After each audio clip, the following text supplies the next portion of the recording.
मैं दूसरे magic students के साथ डीमन रेल्म भेजा गया था ताकि रेल्म्स के बीच मौजूद मैजिकल बैरियर्स को मजबूत किया जा सके। जब हम उस जगह पर पहुंचे तो सभी को इतना डर लगा कि वे मिशन छोड़कर भाग गए। मैं ही अकेला था जो नहीं भागा। सारा काम मुझे अकेले ही करना पड़ा और इसी वजह से मैं कई दिनों तक सो भी नहीं पाया। जब मैं अपनी सीमा तक पहुंच गया तब मैंने तय किया कि मुझे बैरियर्स को ऑटोमेटिकली मेंटेन करने का तरीका बनाना होगा। मैंने उस जगह के पास जंगल में रहना शुरू किया। जिंदा रहने के लिए मैं शिकार करता था और तब भी बचकर रहता था जब हाई रैंक क्रीचर्स मुझे अपना खाना बनाने की कोशिश करते थे। लगभग 3 इयर्स बाद मैं 9 इयर्स का हो चुका था और बैरियर मैजिक को अविश्वसनीय स्तर तक मास्टर कर चुका था। मैं शील्ड्स बना सकता था और यहाँ तक कि किसी मॉन्स्टर के चारों ओर बैरियर बनाकर उसे ट्रैप भी कर सकता था। 12 इयर्स की उम्र में भी मैं जंगल में रह रहा था और डीमन रेल्म में बैरियर मेंटेन करने का अपना काम कर रहा था। विशाल और भयानक क्रीचर्स अब मुझ पर हमला करने के लिए काफी ताकतवर नहीं रहे थे। 15 इयर्स की उम्र तक मैं बैरियर्स बना सकता था और उन्हें फ्रीली मूव भी कर सकता था। अब मेरे पास अटैक करने का नया तरीका था। मुझे याद है मैंने सोचा था ड्रैगन मीट बेहद स्वादिष्ट होता है। क्या किसी और ह्यूमन ने कभी इसका स्वाद चखा है? इसी तरह मैं डिफेंसिव मैजिक का सबसे बड़ा स्पेशलिस्ट बन गया। मैं बैरियर्स बना सकता था और उन पर चलते हुए आगे बढ़ सकता था। मैं इस जंगल में 30 इयर्स से भी ज्यादा समय तक रहकर बैरियर्स की रक्षा करता रहा। मुझे अपना मिशन पूरा करना था, इसलिए हमारी कहानी सच में अब शुरू होती है। जब हीरो डीमन किंग से हार जाता है तो ह्यूमंस 100 मेजेस को समन करते हैं। ये मेजेस डीमन रेल्म के खिलाफ बैरियर्स बनाते हैं जबकि हीरोज उससे लड़ते हैं। साल दर साल हीरोज की टीमें डीमन को हराने की कोशिश करती हैं और हमेशा हार जाती हैं। 30 इयर्स बीत जाते हैं और हम 39 इयर्स के बैरियर मेज ब्लेक को देखते हैं। एक दिन वह अपने घर से निकलकर बैरियर और मॉन्स्टर्स की स्थिति देखने जाता है और नोटिस करता है कि डीमंस लगभग इन्वेड करने वाले हैं और बैरियर कमजोर हो चुका है। अपना काम निभाते हुए वह बैरियर को मजबूत करता है और उन घिनौने क्रीचर्स को पीछे हटा देता है। वह देखता है कि बैरियर पहले से कम प्रभावी हो गया है और उसे मेंटेन करने के लिए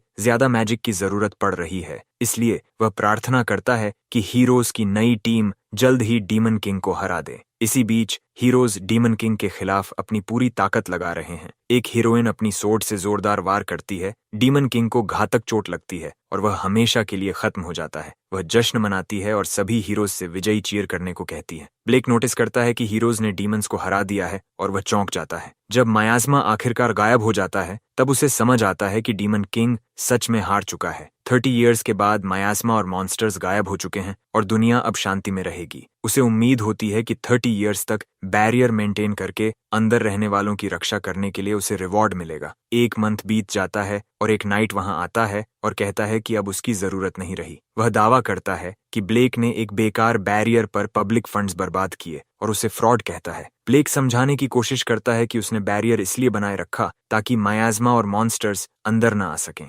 नाइट्स उसे नीचा दिखाते रहते हैं और उसे उसकी कैबिन से बाहर निकाल देते हैं। वे कहते हैं कि वह कैबिन किंगडम की प्रॉपर्टी है। 30 इयर्स की कड़ी मेहनत के बाद बैरियर मेज ने कभी नहीं सोचा था कि सब कुछ इस तरह खत्म होगा। उसके पास कोई विकल्प नहीं बचता और वह अपने होम टाउन लौटने का फैसला करता है और रास्ते में एक एडवेंचरर गिल्ड पर रुकता है। वहां उसे अपनी सारी मेहनत के बदले बहुत ही कम रिवॉर्ड मिलता है। वहां का प्रभारी कहता है कि वह घमंडी बैरियर मेज है और इससे ज्यादा पाने का हकदार नहीं है। हमारा प्रोटैगनिस्ट इतनी कम राशि पाकर दुखी हो जाता है जबकि उसने अपनी पूरी जिंदगी मेहनत में लगा दी। इससे वह सोचने लगता है कि क्या उसका बैरियर सच में इतना बेकार था। अगले दिन उसके पास कोई दूसरा जॉब ऑप्शन नहीं होता और उसे अपने लिविंग एक्सपेंसेस पूरे करने होते हैं। इसीलिए वह गिल्ड मास्टर से काम मांगता है। बूढ़ी औरत कहती है कि उसके जैसे लोगों के लिए कोई काम नहीं है क्योंकि ऐसे मेजेस बेकार होते हैं। दूसरे एडवेंचरर्स उसका मजाक उड़ाते हैं और कहते हैं कि उसे कोई घटिया काम भी नहीं मिलेगा। वे उसके चेहरे पर हंसते हैं क्योंकि अब वह एक बेकार बैरियर मेज बन चुका है। तभी रॉयल नाइट्स उस जगह पर आते हैं और ब्लेक नाम के मेज को ढूंढते हैं। हमारा प्रोटैगनिस्ट खुद को बैरियर मेज बताता है और रॉयल नाइट्स उससे कहते हैं कि हीरोइन के आदेश पर उसे रॉयल कैपिटल चलना होगा। जो एडवेंचरर्स उसका मजाक उड़ा रहे थे वे उसे हीरोइन द्वारा बुलाया जाता देखकर हैरान रह जाते हैं। वह जल्दबाजी के लिए माफी मांगता है और रॉयल नाइट्स जल्दी से उसे कैरेज में बैठाकर कैपिटल की ओर निकल पड़ते हैं। इस बीच गिल्ड के एडवेंचरर्स डरते हैं कि कहीं उन्हें सजा न मिल जाए, इसलिए वे सोचते हैं कि उन्हें माफी मांग लेनी चाहिए। हमारा प्रोटैगनिस्ट कैरेज में मिल रही इस तरह की आरामदायक यात्रा का आदी नहीं है। हीरोइन द्वारा बुलाए जाने के बारे में सोचते हुए उसे याद आता है कि उसने एक बार उसकी मदद की थी। आखिरकार वह निस्टन की रॉयल कैपिटल हेनरिया पहुंचता है। वह नोटिस करता है कि शहर बहुत विशाल है। उसने कभी एक जगह पर इतने लोगों को इकट्ठा होते नहीं देखा था। जैसे ही वह रॉयल कासल में प्रवेश करता है, उसे वहां की भव्यता देखकर अजीब लगता है। 18 इयर्स की हीरोइन एलिस ब्लेक को देखते ही बेहद खुश हो जाती है। लड़की पूछती है कि क्या उसे वह दिन याद है जब उसने डीमंस के खिलाफ फ्रंट लाइंस पर उसकी मदद की थी। वह बहुत खुश होती है कि उसे वह दिन याद है जब उसने उसकी सहायता की थी। फिर वह उस दिन उसकी जान बचाने के लिए उसका धन्यवाद करती है, क्योंकि वह अपने टीममेट्स से काफी दूर थी। ब्लेक शर्मिंदा हो जाता है और समझ नहीं पाता कि इन तारीफों पर कैसे प्रतिक्रिया दे। एलिस कहती है कि बाकी हीरोज भी उससे मिलना चाहते थे, लेकिन वे व्यस्त होने की वजह से नहीं आ सके। फिर वह पूछती है कि बैरियर पर किए गए काम की वजह से अब उसकी काफी मांग होगी। हमारा हीरो दिखावा करता है कि उसने अभी फैसला नहीं किया है, जबकि सच्चाई यह है कि वह बेरोजगार है। एलिस सुझाव देती है कि उसे रॉयल मेजेस में शामिल हो जाना चाहिए। रॉयल मेजेस के वाइस कैप्टन गंथर कहते हैं कि वे इलीट मेजेस हैं और बैरियर मेजेस को अंदर आने की अनुमति नहीं है। इससे नाराज होकर हीरोइन कहती है कि बैरियर मेजेस की वजह से ही मॉन्स्टर्स और मियाज़मा को रोका जा सका। गुंथर उसे बढ़ा चढ़ा कर न बोलने को कहता है और कहता है कि मॉन्स्टर्स रॉयल मेजेस से डरते थे, इसलिए उन्होंने हमला नहीं किया। वह दावा करता है कि बैरियर केवल मियाज़मा को रोक सकता है और वे खुद भी इसे संभाल सकते थे। इससे ब्लेक समझ जाता है कि पब्लिक की नज़र में बैरियर मेजेस को बेकार माना जाता है, लेकिन 30 इयर्स पहले सब उनका सम्मान करते थे और अब उनकी रेपुटेशन बहुत गिर चुकी है। ऊपर से वाइस कैप्टन कहता है कि ब्लेक अब बूढ़ा हो चुका है। जब वह यह भी जोड़ता है कि ब्लेक कुशल भी नहीं है, तो एलिस उसे गलत साबित करना चाहती है। गंथर कहता है कि अगर ब्लेक उससे कॉम्बैट में जीत जाए तो यह साबित हो सकता है कि वह कुशल है और वे उसके जैसे किसी को भी यूं ही स्वीकार नहीं कर सकते। हीरोइन उससे पूछती है कि वह क्या करना चाहता है और कहती है कि उसे विश्वास है कि ब्लेक ड्यूअल में गंथर को हरा सकता है। अचानक प्रोटैगनिस्ट रॉयल मेजेस की 5th डिवीजन के वाइस कैप्टन के खिलाफ ड्यूअल स्वीकार कर लेता है। चुनौती स्वीकार करते हुए भी वह वास्तव में इस आदमी से लड़ना नहीं चाहता था। गुंथर अपना परिचय दोबारा देता है और अपने हाथ में एक छोटा फायरबॉल बना लेता है। वह चेतावनी देता है कि जब बैरियर मेज हार जाएगा तब कोई शिकायत न करे। फिर वह अपने प्रतिद्वंद्वी पर एक विशाल फायरबॉल छोड़ देता है। सभी रॉयल मेजेस सोचते हैं कि लड़ाई यहीं खत्म हो गई और उन्हें वाइस कैप्टन से यही उम्मीद थी। खुद को विजेता मानते हुए गंथर कहता है कि एक साधारण बैरियर मेज को हराना बहुत आसान था, लेकिन जब उसे कुछ हिलता हुआ दिखाई देता है तो वह पूछता है कि उसकी जीत के पल में दखल देने की हिम्मत किसने की, और ब्लेक खड़ा होकर पूछता है कि असली परीक्षण कब शुरू होने वाला है। ये देखकर सब चौंक जाते हैं। गुंथर को यह असंभव लगता है क्योंकि उसने ऐसा स्पेल चलाया था जो मेज को राख बना देने के लिए था। वह सोचता है कि शायद उसने खुद ही ताकत कम रखी थी और अब वह और मजबूत स्पेल चलाने की तैयारी करता है। वह बूढ़े आदमी से कहता है कि अगर उसे सच में लगता है कि वह उसकी मैजिक सह सकता है तो वह डॉज न करे। हमारा प्रोटैगनिस्ट डॉज नहीं करता और आने वाले स्पेल को रोकने के लिए एक बैरियर बना देता है। चिढ़कर वाइस कैप्टन उसे खत्म करने के लिए कई फायरबॉल्स फेंकता है। मेजेस सोचते हैं कि यह जरूरत से ज्यादा है क्योंकि ऐसे हमलों से कोई भी नहीं बच सकता। हमारा हीरो गंथर की मैजिक को बहुत कमजोर पाता है। वह सोचता है कि क्या यह लड़का अभी भी उस पर हल्का हाथ रख रहा है। खुद को पहले ही विजेता मान चुके गुंथर को देखकर हैरानी होती है कि ब्लेक अभी भी जिंदा है। वाइस कैप्टन को यकीन नहीं होता क्योंकि उसे लगा था कि वह एक लो लेवल बैरियर मेज से लड़ रहा है। वह उसका मजाक उड़ाता है और कहता है कि उसे सिर्फ बैरियर्स बनाना आता है, इसलिए वह बेकार है। तब ब्लेक कहता है कि वह ऐसा करेगा। थोड़ा शर्मिंदा होते हुए ब्लेक एक बैरियर स्पेल से हमला करता है और अपने दुश्मन को बहुत दूर फेंक देता है, जिससे वह बुरी तरह घायल हो जाता है। 5th डिवीजन के वाइस कैप्टन को हवा में उछलते देख सभी रॉयल मेजेस हैरान रह जाते हैं। उसके दुश्मन ने कभी नहीं सोचा था कि बैरियर से हमला भी किया जा सकता है। हमारा प्रोटैगनिस्ट समझाता है कि उसने बस अपना बैरियर मूव किया और उसे अपने ओपोनेंट के चेहरे पर दे मारा। गंथर कहता है कि यह समझ में नहीं आता क्योंकि बैरियर को मूव नहीं करना चाहिए, वह स्टैटिक होना चाहिए। थोड़ा शर्मिंदा होकर बैरियर मेज बताता है कि 30 इयर्स के बाद उसे यह करना आ गया। वह पूछता है कि क्या ये चीटिंग मानी जाएगी क्योंकि बैरियर को मोबाइल नहीं होना चाहिए। रॉयल मेजेस सोचते हैं कि बैरियर मेज पूरी तरह से गंथर से बेहतर साबित हो रहा है क्योंकि उसे कोई चोट नहीं आई। वाइस कैप्टन सोचता है कि वह इस कचरे जैसे आदमी से कैसे हार रहा है। दूसरे रॉयल मेजेस की नजरें देखकर उसे समझ आता है कि अब उसे हर हाल में जीतना होगा। वह हमारे प्रोटैगनिस्ट के पीछे फायर की एक दीवार बना देता है, लेकिन ज्यादा सोचे बिना ही ब्लेक अपनी पीठ के पीछे एक बैरियर बना देता है और उस अटैक को रोक देता है, जिससे सभी रॉयल मेजेस स्तब्ध रह जाते हैं। एलिस भी यह देखकर चकित हो जाती है। गुंथर भ्रमित होकर सोचता है कि क्या किसी ने उस पर पत्थर फेंका या किसी चीज ने उसे मारने की कोशिश की। तभी उसे एहसास होता है कि बैरियर अपने आप एक्टिवेट हो गया। एलिस कहती है कि यह साबित करता है कि ब्लेक ज्यादा मजबूत है और अगली बार गंथर बच नहीं पाएगा। और भी ज्यादा डरा हुआ और अस्थिर हो चुका वाइस कैप्टन इस तरह लड़ाई खत्म होने से इनकार कर देता है। आखिर एक बैरियर मेज को हराने में असफल होना एलिस को निराश कर देगा। मेजेस भागने लगते हैं क्योंकि वह एक एडवांस्ड स्पेल कास्ट कर रहा है और वे भी उसमें फंस सकते हैं। गुंथर चिल्लाता है कि वह अपनी सारी ताकत लगाकर ब्लेक को खत्म कर देगा। वह हमारे हीरो पर एक विशाल फायर स्टॉर्म बुला लेता है। जब सभी मेजेस भाग रहे होते हैं, ब्लेक को उस स्पेल की बिल्कुल परवाह नहीं होती। एलिस जानती है कि एक सामान्य बैरियर इस एडवांस स्पेल को नहीं रोक सकता, लेकिन ब्लेक का बैरियर कर सकता है। फिर उसे वह दिन याद आता है जब बैरियर मेज ने उसकी जान बचाई थी। उसने कई मिनी बैरियर्स का उपयोग करके डीमंस को हराया था और उसकी जान बचाई थी। इससे उसे पूरा यकीन हो जाता है कि वह यह लड़ाई नहीं हारेगा। आखिरकार वह वही करता है जो उसने उस दिन किया था, अपने बैरियर्स का उपयोग करके अटैक को काट देता है। घुटनों के बल गिरते हुए वाइस कैप्टन को विश्वास नहीं होता कि उसका सबसे मजबूत स्पेल भी काम नहीं आया। जब वे देखते हैं कि कैप्टन की मैजिक खत्म हो चुकी है तो वे पूछते हैं कि क्या बैरियर मेज जीत गया। एलिस घोषणा करती है कि बैरियर स्क्वाड का मेज विजयी हुआ है और अब वह रॉयल मेजेस में शामिल हो सकता है। गंथर विरोध करने की कोशिश करता है और कहता है कि वह अकेला नहीं था, उसके साथ दूसरे मेजेस भी थे। तब एक नाइट कहता है कि रिपोर्ट्स के अनुसार बाकी बैरियर मेजेस ने कोई योगदान नहीं दिया। वाइस कैप्टन यह सुनकर चौंक जाता है कि वह इतने सालों तक अकेले काम करता रहा। कई कारणों से बाकी लोग अपनी ड्यूटीज छोड़कर चले गए या फंड्स का गलत उपयोग करने लगे और धीरे धीरे गायब हो गए।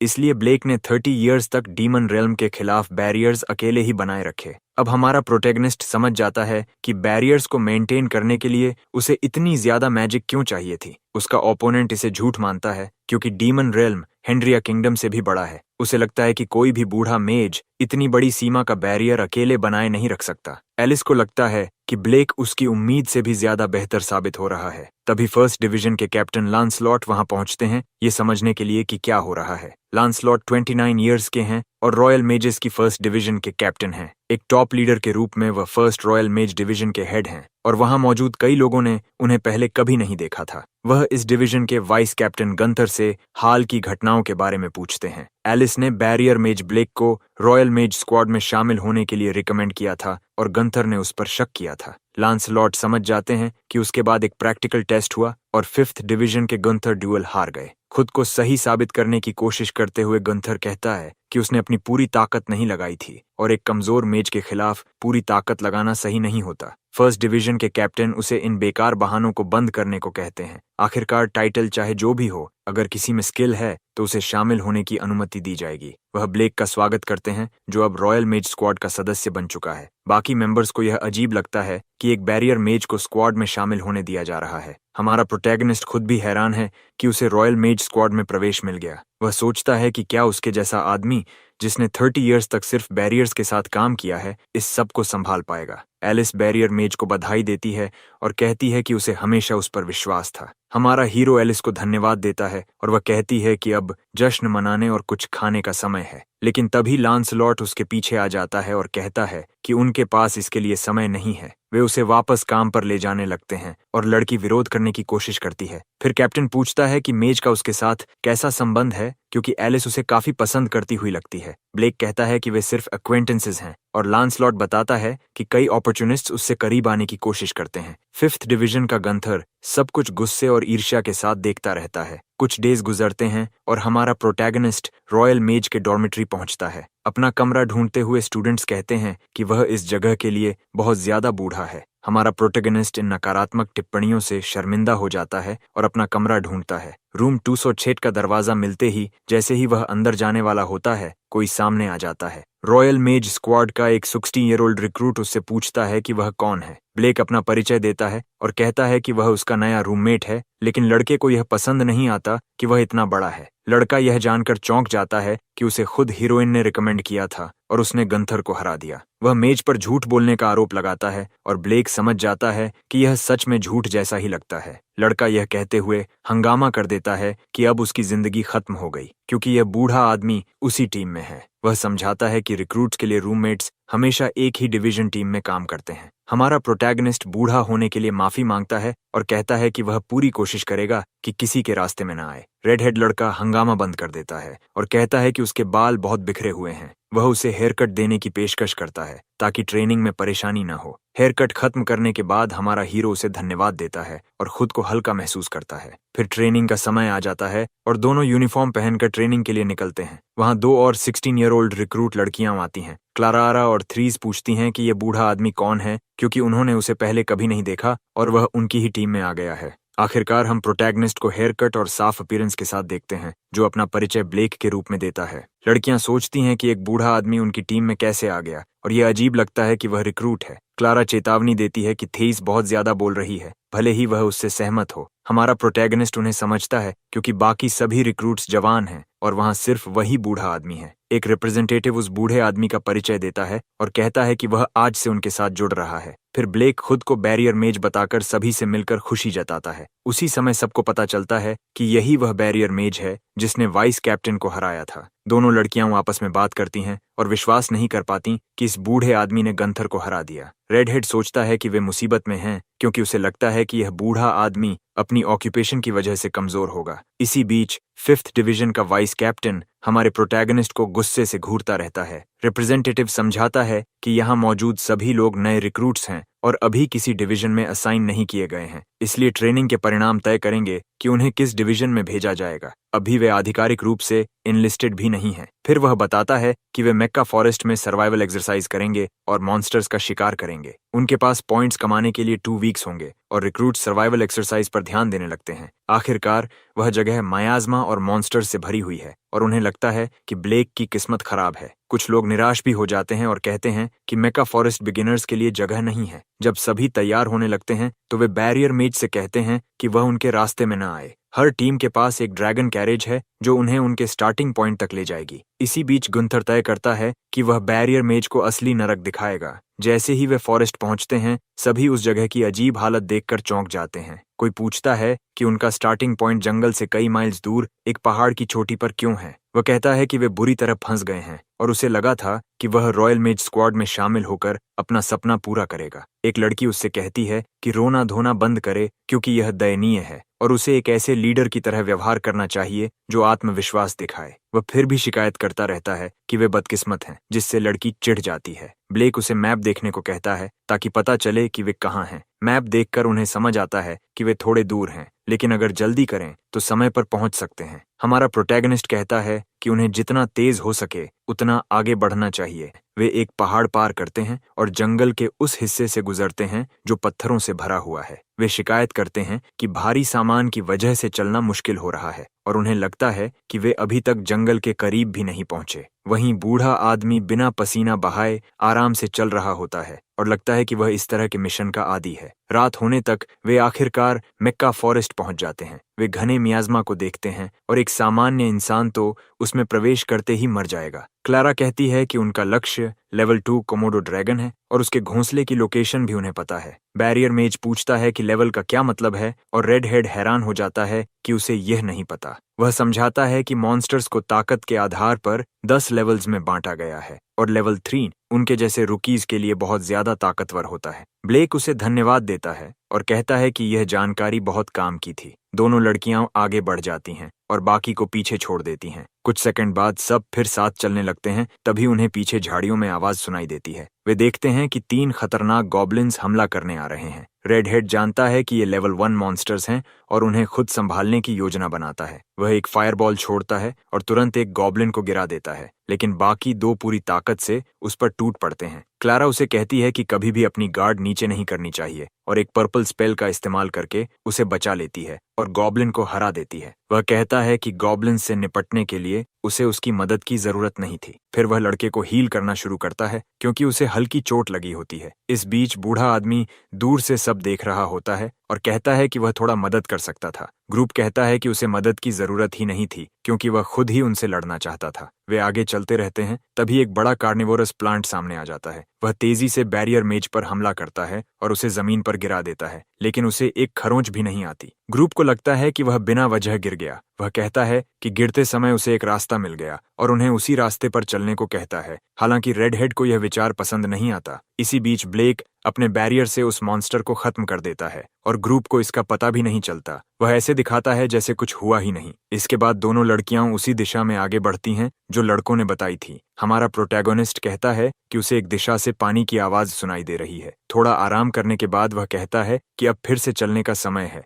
और कई मॉन्स्टर्स छाया में छिपकर उन्हें देखते रहते हैं। ग्रुप धीरे धीरे सोने लगता है जबकि बूढ़ा आदमी जागकर उनकी निगरानी करता रहता है। तभी उसके पीछे एक विशाल मॉन्स्ट्रस लायन आता है और उसे काटने की कोशिश करते हुए दहाड़ता है, लेकिन उसका बैरियर अपने आप एक्टिवेट हो जाता है और मॉन्स्टर को रोक देता है, जबकि ब्लेक उंगली तक नहीं उठाता। शोर सुनकर रेडहेड जाग जाता है और मेज कहता है कि कुछ नहीं था। फिर वह पहरा देने की पेशकश करता है, लेकिन ब्लेक उसे वापस सोने को कह देता है। खुश होकर रेडहेड बूढ़े आदमी को धन्यवाद देता है और ब्लेक वहीं जाग कर पहरा देता रहता है। रेडहेड ध्यान देता है कि उन्हें बहुत कम मॉन्स्टर्स मिले हैं और वह सोचता है कि वे भाग्यशाली हैं, ये जाने बिना कि इसका कारण ब्लेक है। सभी को अजीब लगता है कि उन्हें सिर्फ कमजोर क्रीचर्स ही मिले हैं और वे सोचते हैं कि क्या मेज कुछ कर रहा है। क्लारा कहती है कि यह अच्छा है क्योंकि चलना ही काफी थकाने वाला है और अगर मॉन्स्टर्स से भी लड़ना पड़े तो और मुश्किल हो जाएगा। दूसरी ओर गंथर मान लेता है कि बूढ़ा आदमी मर चुका होगा क्योंकि उसने उन्हें सबसे खतरनाक जगह पर भेजा था। भले ही वे अपने लक्ष्य तक पहुंच जाएं,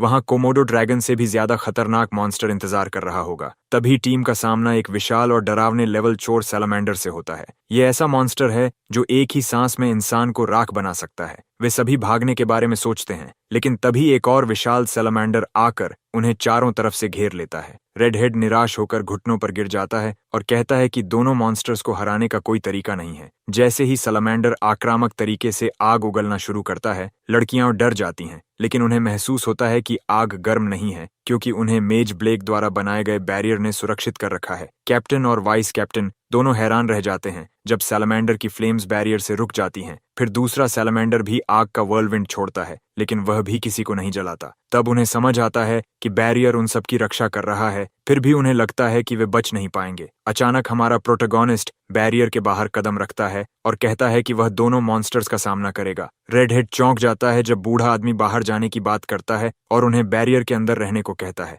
वह उससे विनती करता है कि वह खुद को बेट की तरह इस्तेमाल न करे क्योंकि उसे लगता है कि बैरियर मेज 2 सैलामेंडर्स को हरा ही नहीं सकता। क्लारा मानती है कि वे उसे बेकार में बलिदान नहीं होने दे सकते और भागने के लिए बैरियर से बाहर निकलने की कोशिश करती है, लेकिन रेडहेड बूढ़े आदमी को छोड़कर जाना नहीं चाहता और लड़की कहती है कि सैलामेंडर्स को हराने का कोई तरीका नहीं है। तभी अचानक हमारा हीरो हमला करता है। वह बैरियर की एक सटीक स्लैश से सैलामेंडर का सिर उसके शरीर से अलग कर देता है। एक ही पल में सैलामेंडर को हराते देख सब स्तब्ध रह जाते हैं, लेकिन दूसरा सैलामेंडर अपने शरीर में आग भरने लगता है और ब्रेथ अटैक की तैयारी करता है। जैसे ही वह आग का व्हर्लविंड छोड़ता है, हमारा हीरो ऊंची छलांग लगाकर उससे बच जाता है। फिर वह जमीन पर उतरकर एक बैरियर बनाता है। सैलामेंडर डरने लगता है जब बैरियर जिगजैग पैटर्न में उसकी ओर बढ़ता है। इसी बीच हमारा प्रोटैगनिस्ट बैरियर गॉन्टलेट्स बनाकर उन्हें अपनी मुट्ठियों पर लपेट लेता है। वह क्रीचर की ओर दौड़ता है और उसके चेहरे पर सीधा एक पंच मारता है। यह पंच इतना शक्तिशाली होता है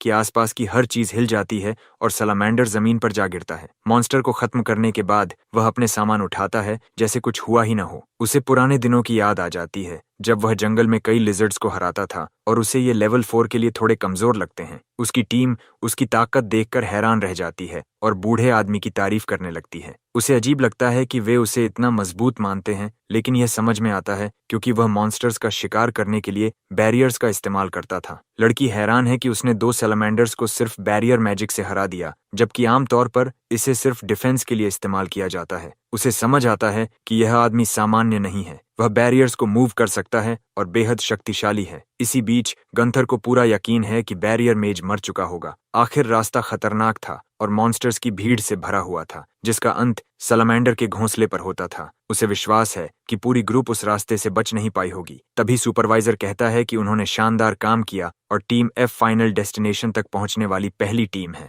गुंथर हैरान रह जाता है कि वे जिंदा हैं और सबसे पहले पहुंचे हैं। खुद को शांत रखने की कोशिश करते हुए वह सोचता है कि वे शायद भाग गए होंगे और मॉन्स्टर मटेरियल्स इकट्ठा नहीं किए होंगे, लेकिन वे सैलामेंडर फैंग्स लेकर आए हैं, जो अब तक किसी भी ग्रुप का सबसे अच्छा रिजल्ट है। वाइस कैप्टन स्तब्ध रह जाता है कि एक असफल मानी जा रही टीम ने 2 लेवल 4 मॉन्स्टर्स को हरा दिया। वह टीम एफ को बधाई देता है और उनकी उपलब्धि को पॉइंट्स में जोड़ देता है। मेजेस सोचते हैं कि उस रास्ते पर सैलामेंडर्स कैसे थे, जबकि वहां सिर्फ लो लेवल क्रीचर्स होने चाहिए थे। रेडहेड को यकीन नहीं होता कि वे सबसे अच्छे निकले। क्लारा कहती है कि यह सब बूढ़े आदमी की वजह से हुआ। सैलामेंडर्स को हराने के अलावा ब्लेक ने उन्हें रास्ता भी दिखाया और उसके बिना वे लौट नहीं पाते। बूढ़ा आदमी कहता है कि यह सच नहीं है, क्योंकि उन्होंने ऑब्स्टेकल्स को टीम की तरह मिलकर पार किया। रेडहेड कहता है कि उसने तो बस थोड़ी सी मदद की थी और ज्यादा कुछ नहीं किया। टीम बूढ़े आदमी को धन्यवाद देती है और कहती है कि वह बहुत कूल इंसान है। वे मानते हैं कि उनके रास्ते में बाकी टीम से ज्यादा परेशानियां आईं और यह सब बहुत ज्यादा कोइंसिडेंस जैसा लग रहा था। गुंथर के अंदर नफरत भर जाती है और वह इसे जाने नहीं देना चाहता। वह बैरियर मेज से बदला लेना चाहता है। कुछ डेज बाद उनकी ट्रेनिंग अब कंपटीशन फॉर्मेट में होने वाली है। रेडहेड शिकायत करता है कि वहां ज्यादा जगह नहीं है, इसलिए वे दूसरे एरिया में जाने का फैसला करते हैं जहां कम लोग हैं। वाइस कैप्टन एक खतरनाक मुस्कान देता है, जैसे वह ब्लेक के खिलाफ कुछ योजना बना रहा हो। उसी समय बूढ़ा आदमी और रेडहेड ड्यूअल शुरू करने वाले होते हैं। इसी बीच गंथर कहता है कि वह टीम को इंस्ट्रक्ट करेगा, जिससे सभी सोचने लगते हैं कि वाइस कैप्टन खुद उनके ट्रेनिंग फील्ड पर क्यों आया है। वह उन्हें पोजीशन में खड़े होने और फुसफुसाना बंद करने को कहता है और यह भी कहता है कि बैरियर मेज को शामिल होने की जरूरत नहीं है। वह तीनों को इकट्ठा करता है और बूढ़े आदमी को अलग कर देता है। वह कहता है कि क्लास शुरू होने वाली है। कुछ ही सेकंड बाद धियाइस जमीन पर घायल पड़ी होती है। क्लारा तुरंत उसे हील करना शुरू कर देती है। इस बीच गुंथर कहता है कि उन्हें इसे ज्यादा गंभीरता से लेना चाहिए। अगर वे मॉन्स्टर से लड़ रहे होते तो अब तक मर चुके होते। तीनों उठ खड़े होते हैं और वह कहता है कि लेसन अभी शुरू भी नहीं हुआ। जब हमारा प्रोटैगनिस्ट बीच में दखल देने आता है तो घमंडी मेज उसे दूर रहने को कहता है। ब्लेक को गुस्से में देखकर गंथर खुश होता है, क्योंकि वह उसे बेबस महसूस कराना चाहता था। फिर वह इवन को खड़े होकर पोजीशन लेने को कहता है और धमकी देता है कि अगर वह नहीं मानेगा तो वह अपनी फायर मैजिक से उन्हें मजबूर करेगा। वह एक फायर व्हर्लविंड स्पेल कास्ट करता है और उसे तीनों रिक्रूट्स पर फेंक देता है। युवा टीम पर हमला करने के बाद वह कहता है कि उसका हाथ फिसल गया था और बैरियर मेज को दोष देता है कि उसने उसका अपमान किया। वह कहता है कि उन्हें गलत न समझें, उसने उन्हें खत्म नहीं किया, बस थोड़ा सख्त डिसिप्लिन दिया और शायद थोड़ा जला दिया। जैसे ही धुआं साफ होने लगता है, वह अपने साथियों की दयनीय हालत देखना चाहता है, लेकिन वे बिल्कुल भी नहीं जले, क्योंकि ब्लेक ने अपने टीममेट्स के चारों ओर बैरियर बना दिया था। गंथर हैरान रह जाता है कि उन्हें एक खरोंच भी नहीं आई। इवन समझ जाता है कि बूढ़े आदमी के बैरियर ने उनकी जान बचाई। वाइस कैप्टन गुस्से में है कि मेज ने बिना उसे पता चले ये कर दिया। रॉयल मेजेस को अजीब लगता है कि वाइस कैप्टन टीम एफ से लड़ रहा है। वह कहता है कि वह रिक्रूट्स को ट्रेनिंग दे रहा था, लेकिन वे अपनी लिमिट्स तक पहुंच चुके हैं। रेडहेड कहता है कि यह ट्रेनिंग नहीं थी, ये हमला था और वह गंथर को बचकर निकलने नहीं देगा। हल्के बालों वाली लड़की कहती है कि वे अभी भी लेसन जारी रख सकते हैं और वे हारेंगे नहीं। मेजेस हैरान होते हैं कि वे इतनी थकान के बावजूद जारी रखना चाहते हैं और उन्हें गंथर को हराने के लिए चीयर करते हैं। वाइस कैप्टन जानता है कि अगर वह अब रुक गया तो लोग उसके बारे में बुरा कहेंगे। क्लारा अपने दोनों टीममेट्स को हील करती है और वे साथ मिलकर जीतने का फैसला करते हैं। गुंथर उन्हें लूजर्स कहता है और कहता है कि वे ड्यूअल में उसे कभी नहीं हरा पाएंगे। वह फिर फायर मैजिक कास्ट करता है, लेकिन वे बच जाते हैं क्योंकि एक और बैरियर उन्हें बचा लेता है और इससे कैप्टन और भी गुस्से में आ जाता है। अब क्लारा और इवन गुस्से में अपने स्पेल्स कास्ट करते हैं और उनकी कंबाइंड मैजिक से गंथर घायल हो जाता है और ज्यादा क्रोधित होकर वह कहता है कि वह उन्हें बचने नहीं देगा। उसी समय बूढ़ा आदमी उनके सामने आकर अपने हाथ फैलाकर उन्हें बचाता है। इसी बीच दूसरे रॉयल मेजेस गंथर को रोकने के लिए चिल्लाते हैं। वह कहता है कि वह सिर्फ ट्रेनिंग दे रहा था, लेकिन वे कहते हैं कि बहाने बनाना बंद करो। उन्हें समझ आता है कि उसने ब्लेक से दुश्मनी रखी थी और इसी वजह से उसने टीम एफ को निशाना बनाया। एक और कैप्टन कहता है कि गंथर को उसकी ड्यूटी से हटा दिया गया है और शायद उसे निकाल भी दिया जाए। ये सुनकर वह गुस्से से पागल हो जाता है और पूछता है कि उसे ये सब क्यों सहना पड़े। वह सारी नफरत ब्लेक पर डाल देता है और बैरियर मेज को दोष देता है। इसके बाद सब ब्रेक लेते हैं और ब्लेक को आखिरकार आराम मिलता है। उसे संतोष होता है कि गंथर गिर गया। क्लारा कहती है कि एक्सरसाइज का स्टार्टिंग पॉइंट वाइस कैप्टन की छोटी सोच का नतीजा था। बूढ़ा आदमी टीम के लिए परेशानी खड़ी करने पर माफी मांगता है। इवन कहता है कि यह उसकी गलती नहीं थी। वे पूछते हैं कि वह इतना मजबूत कैसे बन गया, क्योंकि उसने ऐसे बैरियर्स इस्तेमाल किए जो किसी ने पहले नहीं देखे थे। वह समझाने ही वाला होता है कि तभी एक महिला आती है और कहती है कि वाइज विच के आदेश पर वह ब्लेक को लेने आई है। आदमी हैरान रह जाता है और महिला उसे जल्दी से साथ ले जाती है क्योंकि वे जल्दी में हैं। दोनों लड़कियां हैरान होती हैं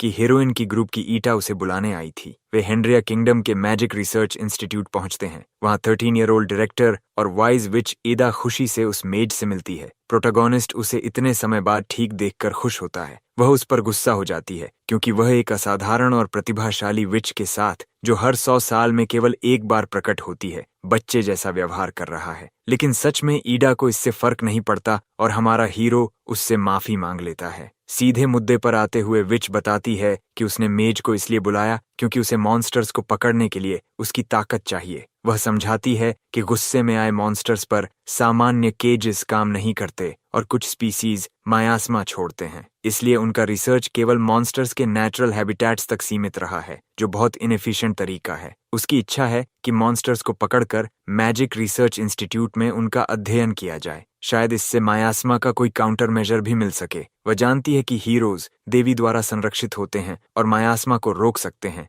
मूल विषय पर लौटते हुए विच पूछती है कि क्या वह लेवल 5 से ऊपर के मॉन्स्टर्स को पकड़ सकता है। उसकी असिस्टेंट कहती है कि वह बैरियर मेजेस को ज्यादा आंक रही है। प्रोटैगनिस्ट कहता है कि उसे लगता है कि वह लेवल 5 से ऊपर के मॉन्स्टर्स को पकड़ सकता है। विच ब्लेक की बात से संतुष्ट दिखाई देती है। हमारा प्रोटैगनिस्ट सोचता है कि वह लेवल 5 संभाल सकता है क्योंकि सैलामेंडर्स लेवल 4 थे। असिस्टेंट को लगता है कि ईडा के सामने ऐसा वादा करना बेतुका है और उसे विश्वास है कि वह यह काम पूरा नहीं कर पाएगा। लेकिन हमारा प्रोटैगनिस्ट कहता है कि सब ठीक रहेगा और वह मानती है कि वह झूठ बोल रहा है। इसी बीच विच पहले ही तय कर चुकी होती है कि ब्लेक सहयोग करेगा। वह अपने अटेंडेंट्स की किसी आपत्ति को सहन नहीं करेगी और वे तुरंत माफी मांग लेते हैं। वह कहती है कि मेज स्क्वाड की चिंता न करें, वह उन्हें एक औपचारिक रिक्वेस्ट भेज देगी। ईडा की अटेंडेंट गुस्से में है कि यह मेज उसका फायदा उठा रहा है। उसे लगता है कि इस स्थिति में उसे छोटी लड़की की रक्षा करनी चाहिए। हमारा प्रोटैगनिस्ट एक बुरा संकेत महसूस करता है और बेचैन होने लगता है। विच घोषणा करती है कि वे बर्बर्न की अबैंडन्ड माइन की ओर जा रहे हैं। ईडा की सभी विचेस अपने ड्रैगन्स पर सवार होकर मिशन के लिए निकल पड़ती हैं। विच कहती है कि वह खुशकिस्मत है कि उससे इतनी जल्दी फिर मुलाकात हो गई और एमसी बताता है कि वह पहले ही एलिस से मिल चुका है। ईडा कहती है कि एलिस हमेशा ऐसी ही रहती है, बहुत ज्यादा खुशमिजाज दिखाई देती है। अटेंडेंट सोचती है कि वह उसकी मिस्ट्रेस के साथ इतनी आसानी से कैसे घुल मिल गया। वह कहती है कि अगर मेज ने जंगल में उन्हें नहीं बचाया होता तो वे सभी मर जाते। उस दिन हीरो डीमन किंग के जंगल में शिकार कर रहा था जब उसने संयोग से एलिस को पाया और उसे बचाया। उसे याद आता है कि वह फॉरेस्ट ऑफ डेथ में था और उसने लड़की को जमीन पर घायल देखा। एलिस ने कहा कि उसके साथी भी खतरे में हैं और उससे उन्हें भी बचाने की विनती की। हमारा हीरो आसपास खोजता है और ईडा को मॉन्स्टर से घिरा हुआ पाता है। फॉरेस्ट ऑफ डेथ में प्रवेश करने वालों की इंद्रियां भ्रमित हो जाती हैं। इसी कारण टीम बिछड़ गई थी। इसलिए अगर उसने उन्हें नहीं बचाया होता तो वे सभी वहीं मर जाते। विनम्रता से हमारा प्रोटैगनिस्ट कहता है कि यह कोई बड़ी बात नहीं थी और लड़की को उसका यह व्यवहार बहुत अच्छा लगता है। वह नोटिस करता है कि लड़की मजे में लग रही है और उसे थोड़ा जेलसी महसूस होता है। उसने तो अपनी पूरी जिंदगी 9 इयर्स की उम्र से बैरियर मेंटेन करते हुए बिताई थी। वह सोचता है कि क्या ईडा भी उन बच्चों की तरह खेलती है जिन्हें वह सड़कों पर देखता है। लड़की आत्मविश्वास से कहती है कि वह जन्म से ही जीनियस मेज है और बच्चों के साथ नहीं खेलती। कुछ डेज बाद वे बर्बर्न की अबैंडन्ड माइन पहुंचते हैं। वे देखते हैं कि वहां बहुत ज्यादा मियाज़मा है और कमजोर मेजेस के लिए यह जगह खतरनाक लगती है। ब्लेक कहता है कि वह एक बैरियर बना देगा ताकि सभी उसके अंदर चल सकें और वे सोचते हैं कि बैरियर को मूव करना असंभव है। ये साबित करने के लिए हमारा प्रोटैगनिस्ट अपने चारों ओर बैरियर बनाता है और मियाज़मा से भरे इलाके में प्रवेश करता है। कमजोर मेजेस को इतनी घनी मियाज़मा वाली जगह में जाना पागलपन लगता है। अचानक वह वापस आकर पूछता है कि क्या वे भी आ रहे हैं, जिससे साबित हो जाता है कि बैरियर काम कर रहा है। ईडा समझाती है कि यह ब्लेक के बैरियर का एक प्रभाव है और कहती है कि ड्रैगन कैरेजेस को बाहर ही छोड़ दें। अपने चारों ओर चलती हुई बैरियर देखकर सभी सोचते हैं कि क्या यह सच में उन्हें मियाज़मा से बचा पाएगा। ईर्ष्यालु अटेंडेंट कहती है कि ऐसी चीज की तारीफ भी नहीं करनी चाहिए। हमारा हीरो उन्हें चेतावनी देता है कि आसपास मॉन्स्टर्स हैं और वह अंदर मियाज़मा के स्रोत को महसूस कर सकता है। ब्लेक को शक होता है कि कोई क्रीचर इसकी वजह हो सकता है, लेकिन एक मेज कहता है कि यह किसी कर्स्ड ऑब्जेक्ट की वजह से भी हो सकता है। आखिर कर्स्ड ऑब्जेक्ट्स चाहे इंसानों द्वारा बनाए गए हों या अंधेरी जगहों पर प्राकृतिक रूप से बने हों, मियाज़मा पैदा कर सकते हैं। कभी कभी ऐसे ऑब्जेक्ट से ऐसे शक्तिशाली मॉन्स्टर्स भी जन्म लेते हैं जो मायाज़्मा पैदा करते हैं। यही धुआं मॉन्स्टर्स को जन्म देता है और वे इसे और भी बढ़ा देते हैं। इस तरह और मॉन्स्टर्स पैदा होते जाते हैं। डीमन किंग इसी विशियस साइकिल का अच्छा उदाहरण था। इसके अलावा अगर वह मॉन्स्टर जो मायास्मा पैदा कर रहा है उसे हरा दिया जाए तो उससे बने बाकी मॉन्स्टर्स भी गायब हो जाते हैं। इसी वजह से जब डीमन किंग को हराया गया था तो उसके किंगडम के आधे मॉन्स्टर्स भी गायब हो गए थे। हालांकि दुनिया के सभी मॉन्स्टर्स खत्म नहीं हुए। ईडा मानती है कि अगर वे मॉन्स्टर्स के बनने के सिद्धांत को समझ लें तो वे उसके खिलाफ काउंटर मेजर विकसित कर सकते हैं। अचानक वह एक पत्थर से ठोकर खाकर गिरने ही वाली होती है और हमारा प्रोटोगनिस्ट उसे पकड़ लेता है। वह दयालुता से पूछता है कि क्या वह ठीक है और कहता है कि जमीन बहुत अंधेरी है। जब वह लड़की को अपनी पीठ पर उठाकर ले जाने की पेशकश करता है तो उसकी अटेंडेंट उसे डांटती है और कहती है कि उसे बच्चे की तरह मत समझो, वह एक प्रोडिजी है। विच कहती है कि वह ठीक है और सबको अबैंडन्ड माइन के अंदर आगे बढ़ते रहने को कहती है। अचानक डीमोनिक स्मोक और घना हो जाता है और आगे एक माइनोटॉर दहाड़ते हुए दिखाई देता है जो लेवल 5 मॉन्स्टर है। ब्लेक सोचता है कि इस क्रीचर को पकड़ना दिलचस्प होगा, लेकिन विच की अटेंडेंट कहती है कि वह इसे संभालेगी। ईडा के साथ आई सभी विचेस मॉन्स्टर पर स्पेल्स कास्ट करने लगती हैं, लेकिन स्पेल लगने से ठीक पहले मॉन्स्टर दहाड़ता है और उनकी मैजिक को रोक देता है। लड़कियां डर जाती हैं और ईडा कहती है कि साधारण मेजेस इसे कैप्चर नहीं कर पाएंगे। वह कहती है कि उन्हें बैरियर मेज की जरूरत पड़ेगी, लेकिन उसकी अटेंडेंट कहती है कि ईडा को खुद मिनोटॉर को पकड़ना चाहिए। वे फैसला करते हैं कि यह काम वाइज विच करेगी, लेकिन वह इस स्थिति में ज्यादा सहज नहीं लगती। वह हिचकिचाते हुए आगे बढ़ती है और अपने स्टाफ को पकड़े हुए विशाल माइनोटॉर के पास पहुंचती है। तभी क्रीचर उस पर हमला करने के लिए दौड़ता है। ईडे एक स्पेल तैयार करती हुई दिखाई देती है और मॉन्स्टर अपनी एक्स से उस पर वार करने ही वाला होता है। ठीक उसी पल एक बैरियर प्रकट होता है और उसकी जान बचा लेता है। बाकी विचेस चौंक जाती हैं जब एक विशाल बैरियर माइनोटॉर को घेर लेता है। उन्हें समझ आता है कि बैरियर मेज ब्लेक ही इसे बनाए हुए है। वे उससे कहते हैं कि एडे के काम में दखल न दे, लेकिन वह तुरंत उन्हें चुप रहने को कहती है। वह कहती है कि वे ब्लेक को इसी मॉन्स्टर को पकड़ने के लिए लाए थे, हालांकि उसे डर है कि बैरियर टूट सकता है, लेकिन एक रिफाइंड बैरियर मियाज़्मा को रोक और शुद्ध कर सकता है और मॉन्स्टर को कमजोर भी कर देता है। कमजोर मेजेस को पता ही नहीं था कि बैरियर्स किसी मॉन्स्टर को दबाने में इतने प्रभावी हो सकते हैं। इस तरह लेवल 5 मॉन्स्टर पूरी तरह पावरलेस हो जाता है, जिससे ब्लेक के बैरियर की ताकत साफ दिखाई देती है। वाइज विच ईडा भी ऐसा नहीं कर पाती। वह अपने सभी अटेंडेंट से कहती है कि ब्लेक की वजह से वे मॉन्स्टर को पकड़ पाए हैं और अब उन्हें वापस लौटना चाहिए। वह कहती है कि बैरियर मेज ने सबकी जान बचाई है और मॉन्स्टर को साथ ले जाने को कहती है। लड़की को उदास होकर जाते देख प्रोटैगोनिस्ट समझ जाता है कि उसके मन में क्या चल रहा है। कुछ देर बाद वह अपने लोगों को उनके काम के लिए धन्यवाद देती है और कहती है कि अब वे मॉन्स्टर की फिजियोलॉजी का अध्ययन कर सकते हैं। बड़े लेवल 5 मिनोटॉर को रेफरेंस के रूप में इस्तेमाल करते हुए उसे लगता है कि बैरियर्स बहुत सुविधाजनक हैं, क्योंकि उनसे इतना बड़ा शरीर आसानी से मूव किया जा सकता है। वह पूछती है कि बैरियर कितनी देर तक बनाए रखा जा सकता है और वह कहता है कि जब तक वह पास रहेगा यह हमेशा बना रह सकता है। हालांकि सामान्य बैरियर्स मैजिक खत्म होने पर कमजोर हो जाते हैं और लड़की को यह थोड़ा समस्या जैसा लगता है। अटेंडेंट सुझाव देती है कि मॉन्स्टर को ईडा की मैजिक से फिर से कैप्चर किया जाए। हमारा प्रोटैगनिस्ट कहता है कि वह इस समस्या को एक मैजिकल सिंबल वाले पेपर से हल कर सकता है। वह समझाता है कि यह एक मैजिक सर्कल है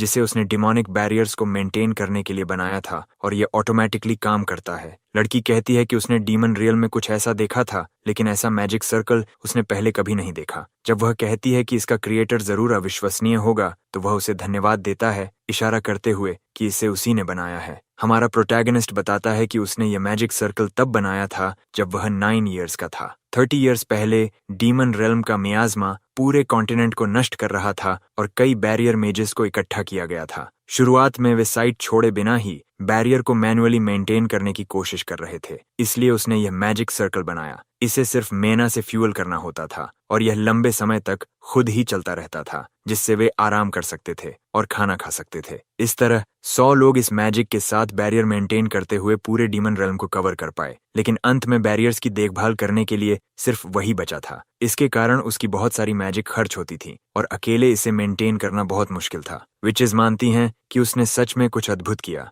और पूछती हैं कि क्या उसे इस उपलब्धि पर गर्व नहीं होता। हमारा हीरो फिलहाल उस कहानी को छोड़ना पसंद करता है और कहता है कि उसे नहीं लगता कि यह इतनी बड़ी बात थी। फिर वह मैजिक सर्कल एक्टिवेट करने लगता है। जैसे ही वह इसे एक्टिवेट करता है, बैरियर खुद को सस्टेन करने लगता है और माइनोटॉर को कैद रखता है। ये प्रक्रिया कई आवर्स तक चल सकती है और वह रिसर्च के दौरान पास ही रहने की योजना बनाता है। ईडा मेज ब्लेक को उसकी मदद के लिए धन्यवाद देती है। फिर वे मॉन्स्टर और मायाज़मा का रिसर्च और एनालिसिस शुरू करते हैं। वह मेजेस को रिसर्च के अलग अलग काम सौंप देती है और प्रोटोगोनिस्ट पूरे प्रोसेस के दौरान वहीं रहता है। जब सभी मेजेस घर लौट जाते हैं, ब्लेक नोटिस करता है कि ईटा ही अकेली पीछे रह गई है। लड़की कहती है कि उसने लैब में उसके लिए एक रूम तैयार किया है जहां वह सो सकता है। वह कहती है कि वह रिसर्च को जल्दी आगे बढ़ाएगी ताकि सिटीजन्स को इन खतरों से बचाया जा सके। प्रोटोगोनिस्ट उसकी चिंता के कारण प्रोसेस के दौरान उसके साथ रहना चाहता है। वह मना करती है, लेकिन वह कहता है कि उसे सिर्फ इस बात की चिंता है कि बैरियर फेल न हो जाए, क्योंकि यह पहली बार है जब उसने इंजेक्टेबल बैरियर बनाया है। तब लड़की उसे अपने तरीके से काम करने की अनुमति दे देती है और वह उसी तरह आगे बढ़ता है। एक वीक बीत जाता है और माइनोटॉर अभी भी हमारे मेज द्वारा बनाए गए बैरियर के अंदर कैद है। हमारा प्रोटैगनिस्ट बाहर जाकर ईडा की असिस्टेंट से बात करने का फैसला करता है। वह उनके इंटरनल पॉलिटिक्स में दखल नहीं देना चाहता, लेकिन पूछता है कि विच के अलावा सब लोग जल्दी क्यों चले जाते हैं। लड़की कहती है कि क्योंकि वह यहाँ का नहीं है, इसलिए उसे इसमें शामिल नहीं होना चाहिए। ब्लेक कहता है कि ईडा इतने समय से अकेले रिसर्च कर रही है और पूछता है कि क्या वे उसकी मदद नहीं करेंगे। लड़की जवाब देती है कि विच एक जीनियस है और साधारण लोग उसकी मदद नहीं कर सकते। सिर्फ मैजिक में ही नहीं, बल्कि रिसर्च में भी। कोई भी लड़की की गति के साथ नहीं चल सकता, इसलिए वे वर्किंग आवर्स में जितना कर सकते हैं उतना करते हैं और एडा के रास्ते में नहीं आते। वह मेज से भी कहती है कि वह घर चला जाए क्योंकि वह भी ज्यादा मदद नहीं कर सकता। जैसे ही वह कमरे में लौटता है, 13-year-old विच सो चुकी होती है। दयालु होकर हमारा प्रोटैगनिस्ट अपना कोट उतारकर उसे ओढ़ा देता है। कुछ डेज बाद लड़की कहती है कि ब्रेक का समय है और सब लोग कैफेटेरिया की ओर जाते हैं, जबकि वह अकेली खाना खाती है। ब्लेक कहता है कि उसे लैब में बंद रहने के बजाय थोड़ा आराम करना चाहिए। ईडा कहती है कि वह बाद में अपने रूम में जाएगी और नहीं चाहती थी कि वह भी लैब में फंसा रहे। फिर वह उससे कहती है कि उसकी चिंता न करे और उसे भी ब्रेक लेने को कहती है। सब लोग कैफेटेरिया में जाकर शानदार खाना खाते हैं। इसी बीच विच अकेले रिसर्च कर रही होती है, पूरी तरह ध्यान में डूबी हुई। उसके साथ कोई नहीं होता। रिसर्च इतना उच्च स्तर का है कि कोई समझ ही नहीं पाता कि वह क्या कर रही है। वे कहते हैं कि वह बैरियर मेज के बिना भी मॉन्स्टर को पकड़ सकती थी। उसकी सबसे वफादार साथी कहती है कि अगर सब कुछ उसी पर छोड़ दिया जाए तो सब ठीक हो जाएगा, लेकिन हमारा प्रोटैगनिस्ट इससे सहमत नहीं होता और मेजेस नाराज हो जाते हैं। ब्लेक कहता है कि लगातार उसकी तारीफ करना और सब कुछ उसके कंधों पर छोड़ देना परिपक्वता नहीं है। वह अभी भी एक बच्ची है। महिला उससे कहती है कि उसे बच्ची की तरह देखना बंद करे, क्योंकि वह किंगडम के इतिहास की सबसे महान जीनियस है। सभी मेजेस सहमत होते हैं कि भले ही वह बच्ची जैसी दिखती है, लेकिन वह पहले ही एक एडल्ट है और वह उसके बारे में कुछ नहीं समझता। प्रोटैगनिस्ट मानता है कि वह एक ब्रिलियंट रिसर्चर और मेज है, कई एडल्ट से भी ज्यादा सक्षम, लेकिन इससे यह तथ्य नहीं बदलता कि वह अभी भी एक बच्ची है जो दूसरों को देखकर ईर्ष्या महसूस करती है। और मिनोटॉर के साथ लड़ाई के दौरान वह जम गई थी, क्योंकि जितनी ब्रिलियंट वह है उतनी ही दयालु भी है। इसी वजह से वह वैसा व्यवहार करती है जैसा बड़े लोग उससे उम्मीद करते हैं। वह कहता है कि उनका इतने विश्वास के साथ यह कहना कि वह एक एडल्ट है बिल्कुल बेतुका है। वह पूछता है कि क्या उन्होंने कभी विच से ईमानदारी से बात करके उसकी भावनाओं को समझने की कोशिश की है, या वे कभी सच में ईडा की मदद करना ही नहीं चाहते थे। वहां मौजूद सभी मेजेस चुप हो जाते हैं और सोच में पड़कर वहां से चले जाते हैं। उसी समय विच उदास और थकी हुई चेहरे के साथ वहां आती है। हमारा प्रोटैगनिस्ट उससे बात करने की कोशिश करता है, लेकिन वह मुड़कर बिना कुछ कहे चली जाती है। बाद में अपने कमरे में ब्लेक दरवाजे पर दस्तक सुनता है। 13-year-old विच अंदर आती है और पूछती है कि क्या वे थोड़ी देर बात कर सकते हैं। वह लड़की के लिए कॉफी बनाता है और वह असुविधा के लिए माफी मांगती है। हमारा हीरो ठंड होने की वजह से उसके चारों ओर एक ब्लैंकेट लपेट देता है और वह उसे धन्यवाद देती है। वह मासूमियत से कॉफी पीती है। वह उसे अपनी समस्याओं में घसीटने के लिए माफी मांगती है और वह मानता है कि वह खुद ही इसमें शामिल हुआ था। वह कहती है कि शुरुआत में वह मेजिस के साथ काम करने को लेकर बहुत उत्साहित थी, लेकिन बाद में सब बदल गया क्योंकि सभी उसे जीनियस कहने लगे और सब कुछ उसके लिए आसान मान लिया गया। लेकिन उसे पता है कि उन्होंने धीरे धीरे कम काम करना शुरू कर दिया और सारा काम उसी पर डाल दिया। हमेशा से ऐसा ही होता आया है। उसके आसपास के लोग उसी की वजह से बदल गए। वे सब एक सामान्य गांव के साधारण लोग थे। उसके परिवार में कोई नोबल या मेज नहीं था, बस सामान्य लोग थे। फिर उसने जल्दी बोलना सीखा और बाद में चलना भी। उसने घर में मौजूद एक किताब से पढ़ना सीखा। बहुत छोटी उम्र में ही वह मैजिक से प्रभावित हो गई और उसे पहले से ही जीनियस माना जाने लगा। उसी दिन से उसे मैजिक की शिक्षा मिलने लगी। वह जल्दी ही अपार प्रतिभा वाली एक्स्ट्रॉर्डिनरी मेज बन गई। सभी उसे जीनियस और प्रोडिजी कहने लगे और उससे उम्मीद करने लगे कि वह पूरी तरह इंडिपेंडेंट रहे। उसे एक बच्चे की तरह नहीं बल्कि एक एडल्ट की तरह व्यवहार करना पड़ा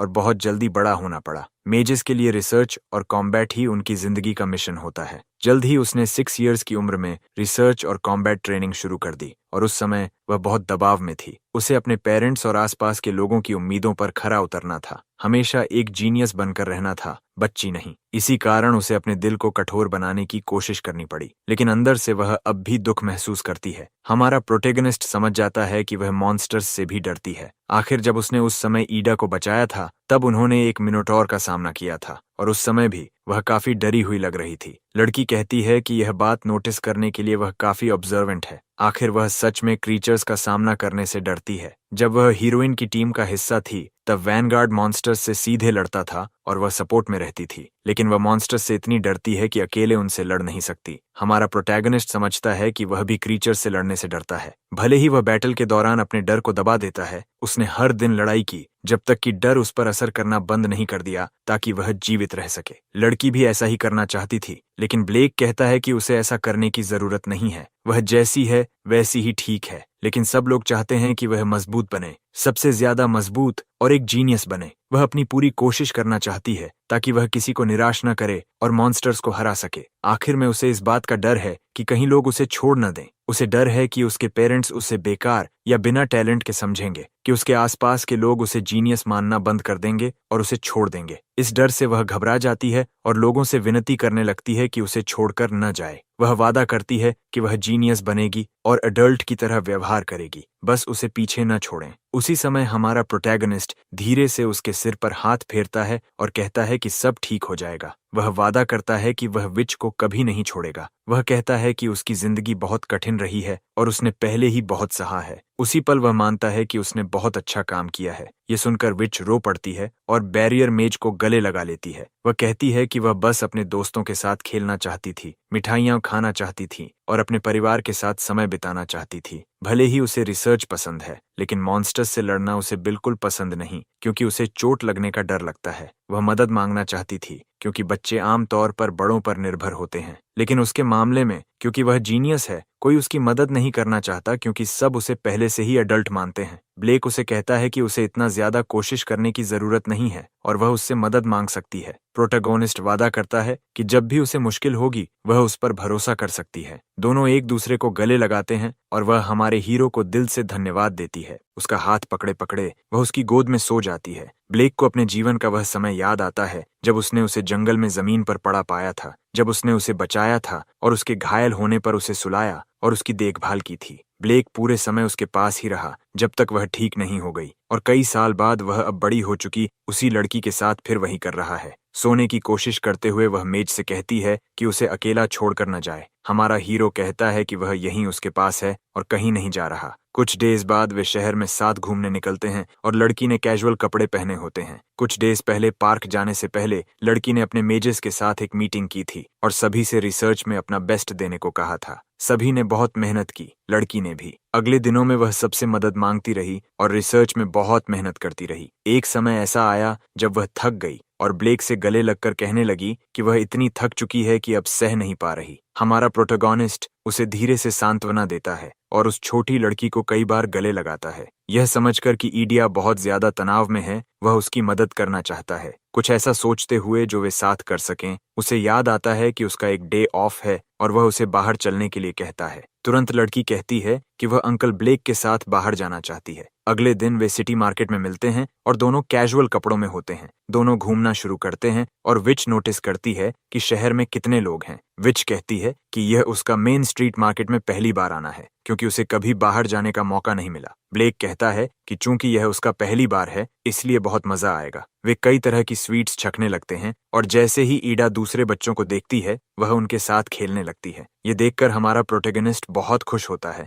और शाम के समय वह अपने दोस्तों को अलविदा कहती है। लड़की बहुत मुस्कुरा रही होती है और वे एक दुकान के पास से गुजरते हैं जहां नेकलेसेस और ज्वेलरी बिक रही होती हैं। हमारा प्रोटैगनिस्ट पूछता है कि क्या उसे कुछ पसंद आया। वह एक नेकलेस देखने लगती है। फिर हमारा हीरो कहता है कि वह उसके लिए एक खरीदेगा और ईडा पैसे देने की पेशकश करती है, लेकिन बैरियर मेज कहता है कि यह उसके लिए गिफ्ट होगा। लड़की अपने नेकलेस से बहुत खुश हो जाती है और उसे गिफ्ट के लिए धन्यवाद देती है। दुकान वाला भी कहता है कि ब्लेक बहुत अच्छे फादर हैं और उनकी बेटी बहुत प्यारी है। स्थिति समझाने के बजाय वे दोनों ऐसे ही व्यवहार करते हैं जैसे वे सच में फादर और डॉटर हों। एक वीक बाद विच कहती है कि उसे अभी तक मायाज़मा का काउंटर नहीं मिला। अपने एनालिसिस में उसने देखा कि बैरियर मायाज़मा को रोकने और शुद्ध करने में प्रभावी है और वह और बैरियर मेजेस को इकट्ठा करने की योजना बनाती है। कमरे में मौजूद सभी मेजेस उससे माफी मांगते हैं कि उन्होंने सारा काम उसी पर डाल दिया और उसके साथ अडल्ट जैसा व्यवहार किया। उन्होंने एक बच्चे पर बहुत ज्यादा जिम्मेदारी डाल दी और अपने काम को नजरअंदाज कर दिया। वे यह भी स्वीकार करते हैं कि उन्हें ब्लेक से जलन थी। उन्होंने उसका बहुत अपमान किया और घमंड से व्यवहार किया। वे ईमानदारी से माफी मांगते हैं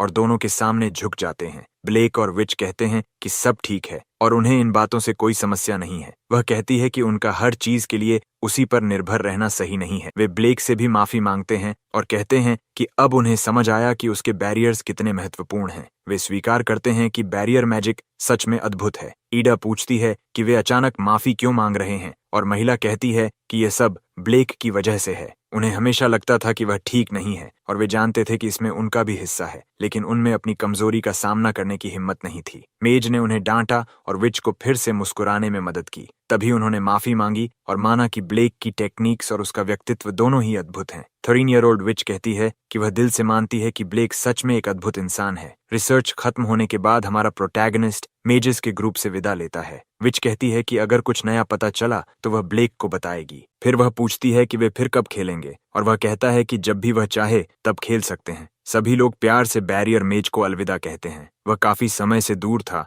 और सोचता है कि उसकी ग्रुप कैसी होगी। जब वह पहुंचता है तो ट्रियो नाराज होते हैं कि उसने इतना समय क्यों लगा दिया और कहते हैं कि वे बहुत चिंतित थे। हमारा प्रोटैगनिस्ट उन्हें मॉन्स्टर्स पकड़ने की कहानी सुनाने लगता है। रेडहेड जानता था कि रिसर्च इंस्टीट्यूट की लैब में प्रवेश करने का मौका बहुत कम लोगों को मिलता है। लड़कियां समझ जाती हैं कि हीरो स्क्वाड के 2 मेंबर्स के इतने करीब होने के लिए किसी की मैजिक बहुत प्रभावशाली होनी चाहिए और वे सोचने लगती हैं कि ब्लेक असल में कौन है। वह पूछता है कि उसकी गैरहाजिरी में कुछ हुआ था क्या। इवन कहता है कि वह ट्रेनिंग फील्ड में अपनी ट्रेनिंग के रिजल्ट्स दिखाएगा। वहां पहुंचकर ट्रियो एक साथ अपनी मैजिक दिखाने लगते हैं। तीनों मिलकर ट्रिपल मैजिक वॉर्टेक्स कास्ट करते हैं जो एक साथ जुड़ जाता है। आखिर में रेडहेड को लगता है कि यह और बेहतर होना चाहिए था और वह जानता है कि मजबूत बनना आसान नहीं है। एक और ग्रुप के मेजेस कहते हैं कि वे मुश्किल से टेस्ट पास कर पाए और उन्हें फेलियर्स कहते हैं। जवाब में वे मान लेते हैं कि वे सच में फेलियर्स हैं और हमेशा आखिरी आते हैं। इवन पूछता है कि क्या वे इतनी आसानी से हार मान लेंगे और कहता है कि बूढ़े आदमी पर निर्भर रहना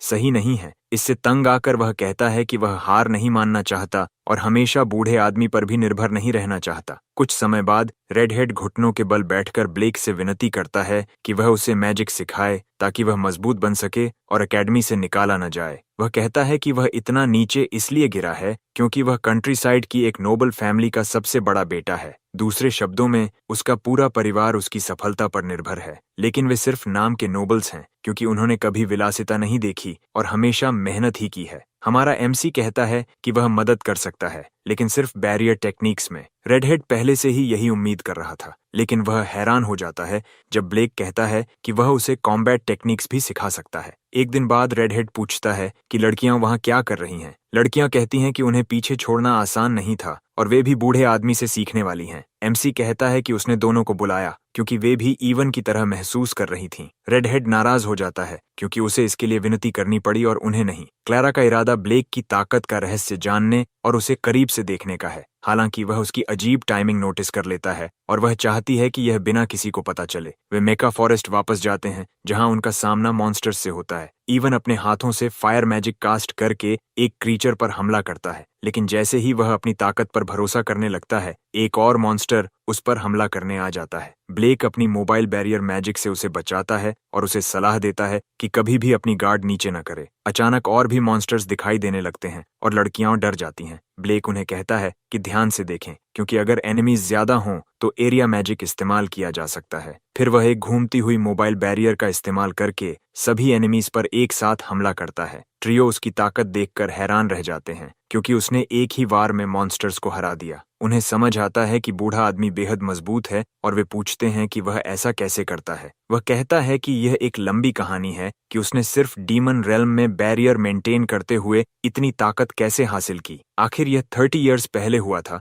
जब वह सिर्फ 9 इयर्स का था। तब जब उसमें बैरियर मेज बनने की क्षमता दिखी, उसे डीमन रेल्म भेज दिया गया था। उन्हें वहां के मायाज़मा और मॉन्स्टर्स को दबाने के लिए बैरियर्स बनाने का काम दिया गया था। उन्हें बहुत कम पेमेंट मिलती थी, खाना और पानी भी सीमित था और फिर उन्हें छोड़ दिया गया। मिशन की प्रकृति ऐसी थी कि उन्हें बैरियर्स मेंटेन करने के लिए उस जगह से निकलने की अनुमति नहीं थी। उसे मुश्किल से सोने का समय मिलता था और वह बिना खाना या सप्लाईज के बैरियर मेंटेन करता रहता था। वह शारीरिक और मानसिक दोनों रूप से अपनी सीमा तक पहुंच चुका था। तभी उसे एक आइडिया आया कि ऐसा मैजिक सर्कल बनाया जाए जो बैरियर को ऑटोमेटिकली मेंटेन कर सके। क्लारा कहती है कि बहुत कम लोग ऐसा कर सकते हैं और उसे लगता है कि वह इसमें असफल हो गया होगा। सिर्फ कुछ दिनों में उसने वह सर्कल बना लिया जिसे अपनी मैजिक से इन्फ्यूज किया जा सकता था। उस दिन वह ऐसे सोया जैसे कल का कोई भरोसा ही न हो। कुछ दिनों बाद उसने अपना पैसा एक मर्चेंट को दिया ताकि वह बैरियर मेथड दूसरे मेजेस तक पहुंचा सके। अब उसे सिर्फ खाने और रहने की समस्या हल करनी थी और उसने फॉरेस्ट में जाकर शिकार करने की अनुमति मांगी, लेकिन फॉरेस्ट मॉन्स्टर से भरा हुआ था और उसे वापस भागना पड़ा। आखिर नाइट्स हर कुछ महीनों में ही राशंस पहुंचाते थे, लेकिन कुछ समय बाद वह भी बंद हो गया। कोई और विकल्प न होने के कारण उसे फिर फॉरेस्ट में जाना पड़ा ताकि खाना ढूंढ सके। वह मॉन्स्टर्स से बचते हुए पेड़ों से खाना इकट्ठा करता और अपने बैरियर स्पेल्स का इस्तेमाल करता, लेकिन यह ज्यादा फायदेमंद नहीं था क्योंकि मियाज़मा बहुत तीव्र था और उसे फॉरेस्ट को प्यूरिफाई करना पड़ता था। उसकी उस समय की बैरियर टेक्निक्स मॉन्स्टर्स के खिलाफ प्रभावी नहीं थीं, इसलिए उसने तय किया कि उसे और मजबूत बनना होगा। उस समय से उसने सॉल्यूशन खोजने के लिए बैरियर टेक्निक्स का अध्ययन शुरू किया। उसने कड़ी ट्रेनिंग की और अंत में अपने बैरियर्स को मजबूत बनाने में सफल हो गया। वह शॉर्ट टर्म रिस्ट्रिक्शंस लागू कर सकता था और रिसोर्सेज इकट्ठा करना आसान हो गया। 3 इयर्स बाद ब्लेक 12 इयर्स का हो चुका था और अब वह फॉरेस्ट में शांति से प्रवेश करता था। उसके बैरियर्स इतने रिफाइंड हो चुके थे कि वे कई मॉन्स्टर्स को कुछ मिनटों तक रोक सकते थे। मियाज़मा प्यूरिफाई होने के कारण उसकी मैजिक भी बढ़ गई थी और उसे अपनी ग्रोथ साफ महसूस होने लगी थी। फिर भी उसके पास मॉन्स्टर्स को सीधे हराने की क्षमता नहीं थी। बैरियर्स मजबूत थे, लेकिन वह उन्हें मूव नहीं कर सकता था या अटैक के लिए इस्तेमाल नहीं कर सकता था। इसलिए उसने बैरियर को मोबाइल बनाने के तरीकों की खोज जारी रखी। अपनी मेहनत की वजह से 3 इयर्स की ट्रेनिंग के बाद वह उन्हें आसानी से मूव करने लगा। उसने अपनी नई अटैक स्टाइल का नाम ऑफेंसिव बैरियर टेक्निक रखा। अब वह फिर से मीट खा सकता था और खाना पहले से ज्यादा स्वादिष्ट लगता था। हालांकि वह प्यूरिफाइड मॉन्स्टर मीट था ताकि मियाज़मा हट जाए। इसके बाद उसने और भी बैरियर टेक्निक्स का अध्ययन किया, जैसे शेप, प्रॉपर्टीज और रिजिडिटी, और उनमें इलास्टिसिटी और विस्कोसिटी जैसे गुण जोड़ दिए। इस तरह उसने बैरियर्स का उपयोग करके कम्बैट टेक्निक्स विकसित की। यह सब बताते हुए एक मॉन्स्टर हमारे प्रोटैगनिस्ट पर फायर ब्रेथ छोड़ने की तैयारी करता है, लेकिन बिना उसकी ओर देखे ही वह बैरियर बनाकर उस डेडली ब्रेथ को रोक देता है। फिर वह अपने ही बैरियर के ऊपर छलांग लगाता है और अपने हाथ में मोबाइल बैरियर बनाकर अटैक करता है। वह बैरियर को सोड की तरह इस्तेमाल करते हुए मॉन्स्टर को काट देता है और आसानी से खत्म कर देता है। वह बताता है कि अब वह बैरियर की शेप बदल सकता है, जैसे उसे सोड में बदलना। ट्रियो यह देखकर स्तब्ध रह जाता है कि उसने एक और सैलमेंडर को एक ही अटैक में हरा दिया। इवन को भी पूरी तरह एहसास नहीं होता कि वह कितना शक्तिशाली है। अब सभी को उसकी ताकत और उसकी प्रभावशाली बैक स्टोरी का कारण समझ आ जाता है। वे मानते हैं कि उसका जीवन बहुत कठिन रहा और फिर भी वह अपनी महानता नहीं दिखाता। ब्लेक कहता है कि अगर वे भी उतनी मेहनत करें जितनी उसने की थी तो वे भी यह हासिल कर सकते हैं, क्योंकि उनमें पोटेंशियल है। लड़कियों को अजीब लगता है कि वह इसे इतनी सहजता से कहता है। यह थोड़ा इंसेंसिटिव भी लगता है, लेकिन रेडहेड बिल्कुल नहीं डरता क्योंकि वह मेज की तरह मजबूत बनना चाहता है और उसे कोई दूसरा रास्ता नहीं दिखता। उसी समय बूढ़ा आदमी कहता है कि सामने आए सैलमेंडर्स का सामना करो। वह कहता है कि अगर वे पूरी कोशिश करें तो उस मॉन्स्टर को हरा सकते हैं, लेकिन ट्रियो डर जाता है और कहता है कि वे अकेले सैलमेंडर को नहीं हरा सकते। दूसरी ओर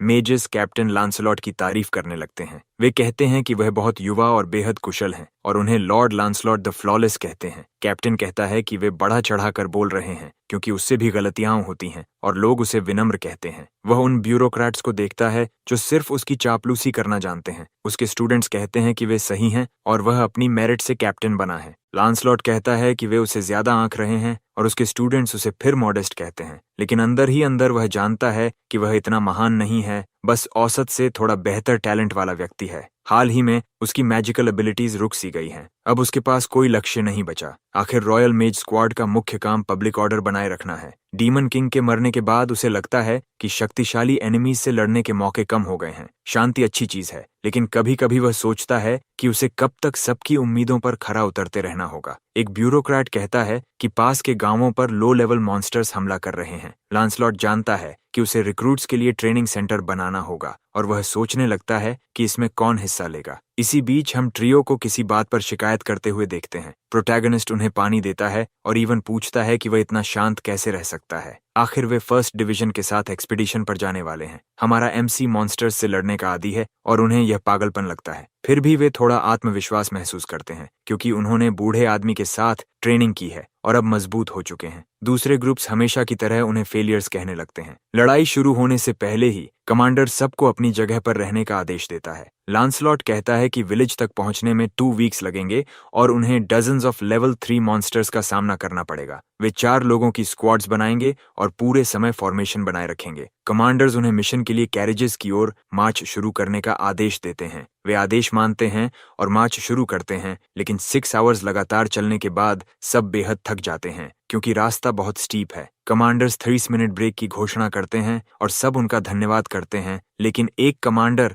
उन यंग रिक्रूट्स से चिढ़ जाता है जो आराम कर रहे थे। वह कहता है कि रिक्रूट्स को स्क्वाड मेंबर्स का ख्याल रखना चाहिए और उन्हें खाना लाकर देना चाहिए। इसलिए ट्रियो को बड़े मेंबर्स के शोल्डर्स मसाज करने पड़ते हैं। जब बड़े लोग सोते हैं तब रिक्रूट्स को आराम नहीं मिलता और उन्हें गार्ड पर खड़ा रहना पड़ता है। 7 डेज बाद उन्हें लगता है कि वे थकान से मरने वाले हैं। ट्रियो में से कोई भी यह सब सह नहीं पा रहा, सिवाय ब्लेक के, जो बिल्कुल ठीक और ऊर्जा से भरा हुआ दिखाई देता है और ग्रुप को पानी देता रहता है। वह कहता है कि पहले फॉरेस्ट में चलते समय उसने ऐसे अनुभव झेले हैं। ट्रियो समझ नहीं पाते कि बूढ़े आदमी को कैसे जज करें क्योंकि उसके स्टैंडर्ड्स सामान्य नहीं हैं। वे सोचते हैं कि बाकी रिक्रूट्स कहाँ हैं। कमांडर्स कहते हैं कि वे तो बहुत पहले भाग गए। वे कहते हैं कि ड्राउ अच्छा कर रहा है क्योंकि ज्यादातर रिक्रूट्स पहले कुछ दिनों में ही भाग जाते हैं। एक घमंडी कमांडर पूछता है कि क्या ब्लेक वही है जो एलिस की रिकमेंडेशन से आया था। फिर वे उसका मजाक उड़ाते हैं कि वह मिडिल एज्ड बैरियर मेज है। रेडहेड उसका बचाव करता है और कहता है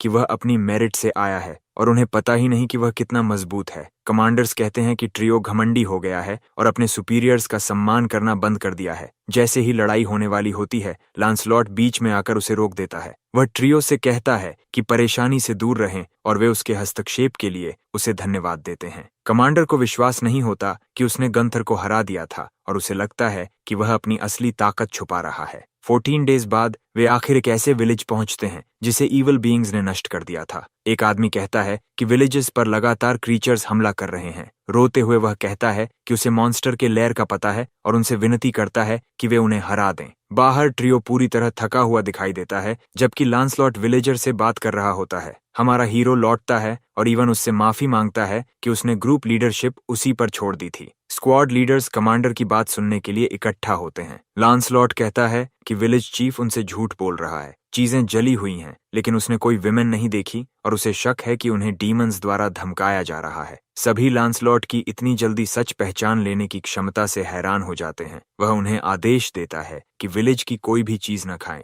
और उसे पता है कि क्रीचर्स रात में हमला करेंगे जब वे सो रहे होंगे। कोई भी कैप्टन की प्लान का विरोध करने की हिम्मत नहीं करता, लेकिन हमारा हीरो सच में हाथ उठाकर एक आइडिया देने की कोशिश करता है। कमांडर्स रिक्रूट ब्लेक से कहते हैं कि वह घमंडी बनना बंद करे और लांसलॉट के फैसले का सम्मान करे, लेकिन कैप्टन उन्हें रोक देता है और कहता है कि चुप रहो। उसे फर्क नहीं पड़ता कि वह रिक्रूट है या नहीं, वह उस आदमी की राय सुनना चाहता है। हमारा प्रोटैगनिस्ट सोचता है कि मौजूदा स्ट्रेटजी के साथ वे पकड़े गए हॉस्टेजेस को नहीं बचा पाएंगे, लेकिन कैप्टन कहता है कि उन्हें यह भी नहीं पता कि एनिमीज कहाँ हैं और ब्लेक कहता है कि वह रात होने तक उन्हें खोजने की कोशिश करेगा। बाकी लोग मानते हैं कि यह काम नहीं करेगा क्योंकि समय कम है और विलेजर्स मदद नहीं करेंगे। ब्लेक कहता है कि वह अपनी बैरियर डिटेक्शन टेक्निक से मॉन्स्टर्स को ट्रैक कर सकता है। वह समझाता है कि यह बैरियर एक निश्चित पेरीमीटर के भीतर टारगेट्स को डिटेक्ट करता है। बैरियर को पार्टिकल्स में बदलकर वह किसी भी चीज की मूवमेंट रजिस्टर कर सकता है जो उसे छूती है। इस तरह वह सिर्फ लोगों और मॉन्स्टर्स ही नहीं बल्कि किसी भी फिजिकल फॉर्म वाली चीज को डिटेक्ट कर सकता है। कमांडर्स को लगता है कि वह झूठ बोल रहा है क्योंकि उनके हिसाब से बैरियर टेक्निक्स बेकार होती हैं। यह साबित करने के लिए वह कहता है कि उसके पीछे 2 लोग पानी पी रहे हैं और जम्हाई ले रहे हैं। वे चौंक जाते हैं और सोचते हैं कि बैरियर मेज ने यह सब पहले से अरेंज किया होगा। लांसेलॉट फैसला करता है कि उनकी स्क्वाड मॉन्स्टर्स के हाइडआउट को लोकेट करेगी और हॉस्टेजेस को रेस्क्यू करेगी। बाकी लोग मानते हैं कि रिक्रूट्स के ऑफेंसिव होने से भी कुछ नहीं बदलेगा, लेकिन कैप्टन घोषणा करता है कि ऑपरेशन रात में शुरू होगा। रात होते ही प्रोटैगनिस्ट की टीम फॉरेस्ट में हाइडआउट ढूंढने निकलती है। इवन खुश होता है कि लांसलॉट ने रिक्रूट्स जैसे उन्हें इतना महत्वपूर्ण काम दिया है, लेकिन उसे लगता है कि कैप्टन को सच में भरोसा नहीं है कि वे सफल होंगे। वे पूछते हैं कि क्या बूढ़ा आदमी सच में मॉन्स्टर्स को ढूंढ सकता है। वह कहता है कि हाँ, लेकिन रेंज ज्यादा बड़ी नहीं है, इसलिए उन्हें थोड़ी देर चलना पड़ेगा। टीन लड़का सोचता है कि उसकी उम्र के हिसाब से बूढ़ा आदमी बिल्कुल असामान्य है और अब वह इस पर हैरान भी नहीं होता। क्लारा को लगता है कि यह ट्रायो कमाल का है और बैरियर टेक्निक्स बहुत शक्तिशाली हैं, लेकिन हर बार उसके साथ होने पर उसे अजीब घबराहट होती है और उसका दिल तेज धड़कने लगता है। इसी बीच रॉयल मेजेस अपनी कैबिन्स में सो रहे होते हैं और मॉन्स्टर्स उनके कमरों में घुसने लगते हैं ताकि उन पर हमला कर सकें। 3 खतरनाक क्रीचर्स लांसलॉट के बिस्तर तक पहुंच जाते हैं और उसे नाइफ से मारने की कोशिश करते हैं, लेकिन वॉर होने से पहले ही कैप्टन उन्हें अपनी मैजिक से दूर फेंक देता है। वह पहचान जाता है कि वे लेवल 3 लिजर्डमैन हैं और सोचता है कि वे उसे कम समझ रहे हैं। बाकी मेजेस भी इकट्ठा होकर लिजर्डमैन पर हमला करते हैं और अपने कैप्टन की मदद करते हैं। तभी लेवल 4 ऑर्क्स भी आ जाते हैं और स्थिति और कठिन हो जाती है। वे उग्र तरीके से हमला करने लगते हैं और कई रॉयल मेजेस को घायल कर देते हैं। ऑर्क्स के क्रूर हमलों से मेजेस घबरा जाते हैं। तभी लांसलॉट सामने आता है और अपने फायर स्पेल से उन पर हमला करके खतरे को खत्म कर देता है। फिर वह और मॉन्स्टर्स को ढूंढकर खत्म करने लगता है। उसके सबऑर्डिनेट्स अपने कैप्टन को धन्यवाद देते हैं, लेकिन तभी लेवल 6 ऑर्क लॉर्ड सामने आता है और सब डर जाते हैं। उन्हें लगता है कि इतने हाई लेवल एनिमी को वे नहीं हरा पाएंगे। उसी समय कैप्टन आगे बढ़ता है और सब कहते हैं कि लांसलॉट अजेय है। वह छलांग लगाकर विशाल ऑर्क के ऊपर पहुंचता है और 2 स्पेल्स तैयार करता है। दोनों को एक साथ कास्ट करके वह ऑर्क और गॉब्लिन्स पर एक साथ हमला करता है। जब उसकी बेहद शक्तिशाली मैजिक खत्म होती है तो मॉन्स्टर्स का कोई निशान नहीं बचता। वह जमीन पर उतरता है और सब उसकी ताकत की तारीफ करते हैं। मॉन्स्टर्स को इतने ऑर्गेनाइज देखकर वह समझ जाता है कि उनके पीछे कोई कमांडर है। अचानक कुछ उभरने लगता है और सब सोचते हैं कि यह क्या है और डर महसूस करने लगते हैं। इसी बीच दूसरी तरफ ग्रुप माइन में प्रवेश करता है और वहां विमेन को हॉस्टेज बने हुए पाता है। वे सभी को रेस्क्यू कर लेते हैं और महिलाएं उनका बहुत आभार व्यक्त करती हैं। हमारा प्रोटैगनिस्ट कुछ अजीब नोटिस करता है और उसकी ओर बढ़ता है। अचानक एक विशाल और बुद्धिमान ऑर्क लांसलॉट से बात करने लगता है और पूछता है कि क्या वह महान बारबरोसा की उपस्थिति में खुद को दबा हुआ महसूस करता है। रॉयल मेजेस समझ जाते हैं कि वह लेवल 8 बीइंग है और उन्हें विश्वास होता है कि उनका कैप्टन जीत जाएगा। विशाल ऑर्क जल्द ही अपने वेपन से रॉयल मेजेस की स्क्वाड पर हमला करने की कोशिश करता है। पिछले बैटल्स में लांसलॉट काफी मैजिक इस्तेमाल कर चुका है और अब वह सिर्फ एक और हाई लेवल स्पेल कास्ट कर सकता है। वह इसे चूकने का जोखिम नहीं ले सकता। रॉयल मेजेस को पूरा विश्वास है कि उनका कैप्टन नहीं हारेगा और उस जायंट मॉन्स्टर को हरा देगा। कैप्टन कई हमलों से बचते हुए खुद को इनविंसिबल मानकर लड़ रहा होता है, लेकिन अचानक मॉन्स्टर का एक वार उस पर लग जाता है और वह दूर जा गिरता है, जिससे सब डर से भर जाते हैं। विशाल मॉन्स्टर घोषणा करता है कि यह कैप्टन लांसलॉट का अंत होगा। जब वह जमीन पर वार करता है तो अपनी विशाल वेपन से सब कुछ नष्ट कर देता है, लेकिन मॉन्स्टर डर जाता है जब वह देखता है कि एक मैजिकल बैरियर ने लांसलॉट को बचा लिया है। वह बैरियर हमारे प्रोटैगनिस्ट ब्लेक ने बनाया था। बैरियर मेज कहता है कि वह ठीक समय पर पहुंचा। रॉयल मेजेस हैरान रह जाते हैं कि उसने जायंट एक्स के हमले को रोक दिया। फिर वह लांसलॉट से पूछता है कि क्या वह उसकी चोटों को हील करना चाहता है। वह एक स्पेल कास्ट करता है और कैप्टन के घाव भरने लगते हैं, लांसलॉट समझ जाता है कि यह सेक्रेड मैजिक है और उसे लगा था कि ब्लेक सिर्फ बैरियर मैजिक ही इस्तेमाल करता है। ब्लेक कहता है कि यह हीलिंग बैरियर टेक्निक है जो प्यूरिफिकेशन और रिजेनरेशन का उपयोग करती है। विशाल लेवल 8 ऑर्क गुस्से में पूछता है कि वह उसके सामने इतना शांत रहने की हिम्मत कैसे कर रहा है। वह बेहद क्रोधित होकर हमारे प्रोटैगनिस्ट पर हमला करता है, लेकिन उसका अटैक ब्लेक के बैरियर से रुक जाता है और उन तक पहुंच ही नहीं पाता। ब्लेक लांसलॉट से पूछता है कि क्या जीतने का कोई मौका है। लांसलॉट कहता है कि उसके पास एक हाई लेवल स्पेल है जो ऑर्क को नष्ट कर सकता है, लेकिन उसे रिकवर होने के लिए समय चाहिए और ऑर्क की गार्ड नीचे होनी चाहिए। हमारा हीरो कहता है कि वह उसे कवर करेगा और डिफेंस के लिए बैरियर्स का उपयोग करता रहेगा। लांसलॉट हैरान होकर पूछता है कि वह सिर्फ डिफेंसिव बैरियर टेक्निक से कैसे लड़ेगा। डेमोन्स्ट्रेशन के लिए हमारा प्रोटैगनिस्ट अपने हाथों और पैरों के चारों ओर बैरियर्स बना लेता है और एनर्जी उसके शरीर में बहने लगती है। वह जबरदस्त ताकत से आगे छलांग लगाता है। वह बैरियर्स की मदद से हवा में उड़ने लगता है और मॉन्स्टर भी चौंक जाता है। फिर वह इतनी ताकत से उस विशाल क्रीचर से टकराता है कि उसका भारी शरीर भी दूर जा गिरता है और जमीन पर गिर पड़ता है। इससे मॉन्स्टर और भी क्रोधित हो जाता है। मेज अपने पैरों के नीचे बैरियर बनाकर बार बार ऊंची छलांग लगाता है। मॉन्स्टर की ऊंचाई तक पहुंचकर वह अपनी उंगलियों के चारों ओर बैरियर्स बनाकर पंच तैयार करता है और मॉन्स्टर के चेहरे पर जोरदार वार करता है। जैसे ही क्रीचर कुछ क्षण के लिए स्टन्ड होता है, ब्लेक कैप्टन को स्पेल कास्ट करने के लिए पुकारता है। लांसलॉट तुरंत अपना हाई लेवल मैजिक तैयार करता है और फ्लेम्स तथा स्पेक्ट्रल एनर्जी का अत्यंत शक्तिशाली स्पेल छोड़ता है। यह हमला तुरंत लेवल 8 ऑर्क को नष्ट कर देता है। जब मैजिकल ब्लास्ट खत्म होती है तो क्रीचर जमीन पर जला हुआ और बुरी तरह घायल पड़ा होता है। सब लोग उस जायंट की हार का जश्न मनाते हैं और कहते हैं कि कैप्टन से यही उम्मीद थी। थका हुआ लांसलॉट कहता है कि वे किसी तरह जीत गए। बेहोश होने से पहले हमारा हीरो उसका हाथ पकड़ लेता है और उसकी मैजिक की तारीफ करता है। कैप्टन भी उसकी प्रशंसा लौटाता है, लेकिन बाकी लोग सिर्फ कैप्टन लांसलॉट की ही तारीफ करते हैं, ब्लेक की नहीं। वे कहते हैं कि अगर ब्लेक बीच में ना आता तो कैप्टन आसानी से जीत जाता और उस पर ग्लोरी चुराने का आरोप लगाते हैं। लांसलॉट उन्हें रोकते हुए कहता है कि ऐसी बातें बंद करें, क्योंकि ब्लेक के बिना वह जीत नहीं पाता। फिर भी हमारा हीरो कहता है कि कैप्टन उसके बिना भी जीत सकता था।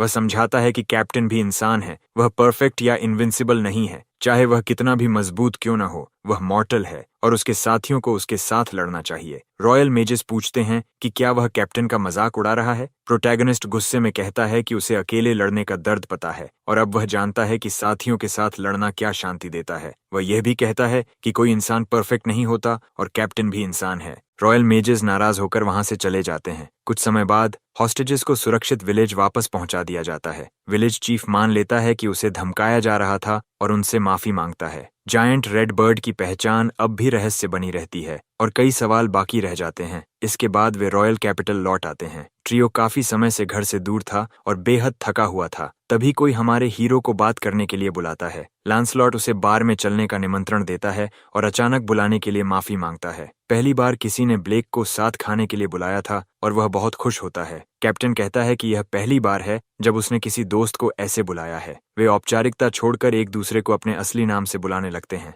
दोनों जाम उठाकर कहते हैं कि वे बस दो साधारण आदमी हैं। फिर वे दो इम्परफेक्ट लोगों के नाम पर भी टोस्ट करते हैं। इसके बाद दोनों कई घंटे बार में बैठकर हंसते मजाक करते हैं जैसे सच्चे दोस्त हों। रॉयल कैपिटल लौटकर हमारे प्रोटैगनिस्ट को एक दिन की छुट्टी मिलती है और वह अकेले सड़कों पर घूम रहा होता है। हाल ही में बहुत कुछ हुआ है और उसे समझ नहीं आ रहा कि आगे क्या होगा, खासकर क्योंकि हीरोइन एलिस अब उसकी जिंदगी में आ चुकी है। वह सोचता है कि उसे एलिस को धन्यवाद देना चाहिए। तभी एक हुड पहने व्यक्ति दौड़ते हुए आता है, उससे टकरा जाता है और तुरंत माफी मांगता है। ब्लेक पूछता है कि क्या वह घायल तो नहीं हुई। अचानक वह लड़की उसका हाथ पकड़ लेती है और उसे कहीं ले जाने लगती है जहां वह खुद भी नहीं जानता। उधर रॉयल नाइट्स उस लड़की को ढूंढ रहे होते हैं जो उनसे भाग रही है। वे सोचते हैं कि वह कहाँ गई और उसकी तलाश शुरू कर देते हैं। दोनों छिप जाते हैं और लड़की उसे ऐसे खींच लाने के लिए माफी मांगती है। तब उसे पता चलता है कि वह हीरोइन एलिस है जो गार्ड से बचकर भाग रही है। लड़की कहती है कि उसने उसकी हाल की उपलब्धियों के बारे में सुना है और बहुत समय हो गया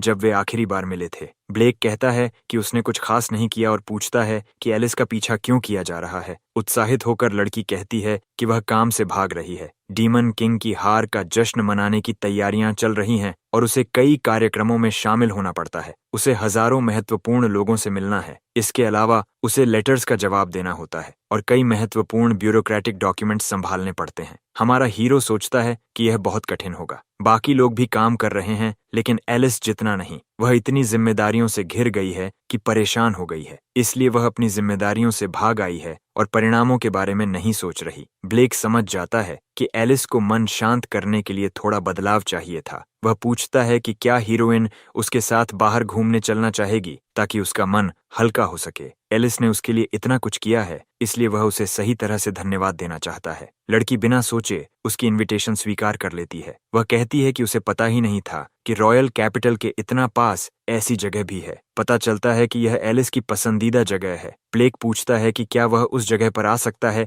जहां एलिस अकेले रहने आती है, और वह उसे अनुमति दे देती है। फिर वह अपने लंच बॉक्स से कई खाने की चीजें निकालती है ताकि वे साथ खा सकें। हमारा हीरो उसके बनाए सैंडविचेस देखकर प्रभावित होता है। वह पूछता है कि 2 सैंडविचेस क्यों हैं, लेकिन वह इसका जवाब नहीं देती। वे जल्दी ही खाना शुरू कर देते हैं और प्रोटैगनिस्ट उसके बनाए खाने की तारीफ करता है। वह कहता है कि वह बहुत अच्छी कुक है। एलिस कहती है कि हीरोइन होने के बावजूद वह काफी घरेलू है। हमारा प्रोटैगनिस्ट इसे बिल्कुल अजीब नहीं मानता। एलिस बताती है कि हीरोइन बनने से पहले वह एक साधारण गांव की सामान्य लड़की थी। वह बस घर के कामों में अच्छी थी और उसके पास कोई खास शक्ति नहीं थी। फिर एक दिन उसे देवी ऑल्ट्रिया का रेवलेशन और ब्लेसिंग मिला। उसी दिन से वह हीरोइन बन गई और उसे विजन्स मिलने लगे कि डीमन किंग को कैसे हराना है। उसे वॉरियर बनने के लिए कठोर ट्रेनिंग से गुजरना पड़ा। उसने पहले कभी सोर्ड तक नहीं पकड़ी थी और उसके हाथों में छाले पड़ गए थे। वह मानती है कि यह आश्चर्यजनक है कि वह इतनी जल्दी मजबूत हो गई और उसे सोर्ड्समैनशिप मजेदार लगने लगा। उसे लगता है कि शायद ये टैलेंट था, और ब्लेक भी मानता है कि वह कम समय में बहुत मजबूत हो गई। एलिस कहती है कि ट्रेनिंग बहुत कठिन थी, एनिमीज बहुत शक्तिशाली थे और उसके पास कम साथी थे। बहुत मेहनत करने के बाद उसने डीमन किंग को हराने का तरीका ढूंढ लिया। वह कहती है कि अब मॉन्स्टर्स बहुत कम रह गए हैं और सबसे बड़ा खतरा खत्म हो चुका है। अब शांति है और सभी मुस्कुरा सकते हैं, लेकिन वह अभी भी हीरोइन है। ब्लेक कहता है कि वह बस एक बूढ़ा मेज है जिसने 30 इयर्स तक बैरियर्स बनाए और दुनिया के बारे में ज्यादा नहीं जानता। एलिस पूछती है कि वह अचानक खुद को इतना कम क्यों आंक रहा है। उसके जैसे व्यक्ति के भी अपने विश्वास होते हैं और कुछ ऐसी चीजें होती हैं जो सिर्फ वही कर सकता है। तब हमारा प्रोटैगनिस्ट स्वीकार करता है कि वह एलिस की रक्षा करना चाहता है। उसने डीमन रेल्म में बैरियर्स लगाकर सभी की रक्षा की थी और वही बात उसके लिए भी लागू होती है। एलिस कहती है कि वह हीरोइन है और दुनिया की सबसे शक्तिशाली इंसान है, फिर भी क्या वह उसे बचाना चाहता है? ब्लेक कहता है कि उसे फर्क नहीं पड़ता कि वह हीरोइन है, वह एलिस को एक इंसान के रूप में बचाना चाहता है। उसके लिए एलिस एक दयालु, मेहनती और अद्भुत लड़की है। लड़की को समझ ही नहीं आता कि मेज से इतने कॉम्प्लीमेंट्स मिलने पर कैसे प्रतिक्रिया दे। वह बस उसे धन्यवाद देती है। जाने से पहले वह हमारे प्रोटैगनिस्ट को उस शानदार दिन के लिए धन्यवाद देती है और कहती है कि वे फिर कभी कहीं साथ चलेंगे। उसके जाने के बाद कोई हमारे हीरो पर नजर रखता दिखाई देता है। वह गंथर होता है, 5th डिवीजन का पूर्व वाइस कैप्टन, जो गुस्से में उसे कोस रहा होता है और चाहता है कि प्रोटैगनिस्ट मर जाए। एक रॉयल मेज कहता है कि गंथर को मेबल रीजन भेजा जा रहा है। ये सुनकर वह भड़क उठता है क्योंकि उससे डिमोट किया जा रहा है। वह उस आदमी को अपमानित करता है, लेकिन वह कहता है कि गंथर ने अपनी अथॉरिटी का दुरुपयोग किया, गंभीर मिसकॉन्डक्ट किया और ट्रेनिंग यूनिट में भी परेशानी पैदा की। रॉयल मेज कहता है कि अब उसकी सीमा खत्म हो चुकी है और वह अब उसे बचाने वाला नहीं है। गंथर को लगता है कि उसने उसे इतने फायदे दिए थे और अब वही उसे धोखा दे रहा है। वह आदमी कहता है कि उसके साथ टीम बनाना ही गलती थी और उसने कभी नहीं सोचा था कि वह इतना मूर्ख निकलेगा। वह उसे आदेश देता है कि अगले किंगडम की बॉर्डर पर जाकर फिर से शुरुआत करे। ये सुनकर पूर्व वाइस कैप्टन गुस्से से पागल हो जाता है और लात मारकर अपना गुस्सा निकालता है। आसपास के लोग उसे घृणा भरी नजरों से देखते हैं और वह गहरी बेइज्जती महसूस करता है। रॉयल कैपिटल के मेजेस इस पर हंसते हैं कि उसका अंत कितना शर्मनाक हुआ। पूरी तरह क्रोधित होकर गंथर फायर स्पेल छोड़ देता है और मेजेस को कोसता है। अगले दिन एक उच्च रैंक का मेज उसे उसके पद से हटा देता है। वह खुद को सही ठहराने की कोशिश करता है और कहता है कि वह एक उच्च नोबल रैंक रखता है, लेकिन आदमी कहता है कि उसे तो जेल में होना चाहिए और उसे शुक्र मनाना चाहिए कि उसे सिर्फ डिसमिस किया जा रहा है। गुंथर समझ नहीं पाता कि उसके साथ ऐसा व्यवहार क्यों हो रहा है। सड़क पर घुटनों के बल गिरकर वह देखता है कि लोग उसे अनदेखा कर रहे हैं और उसके सामने दरवाजे बंद कर देते हैं। वह सोचता है कि हीरोइन एलिस शायद उसकी कीमत समझेगी। आखिर जब वे साथ लड़ रहे थे तभी पहली नजर में वह उससे प्यार कर बैठा था और कैप्टन बनने का लक्ष्य भी उसी के लिए रखा था। उसे लगता था कि एलिस उसके आकर्षण को नोटिस करेगी, लेकिन तभी ब्लेक आ गया और लड़की ने गंथर को पूरी तरह भूल गई। इससे उसके भीतर ईर्ष्या और जलन भर जाती है और वह ब्लेक को सारी बुराई की जड़ मानने लगता है। वह सोचता रहता है कि एलिस कहाँ है ताकि वह उससे बात कर सके।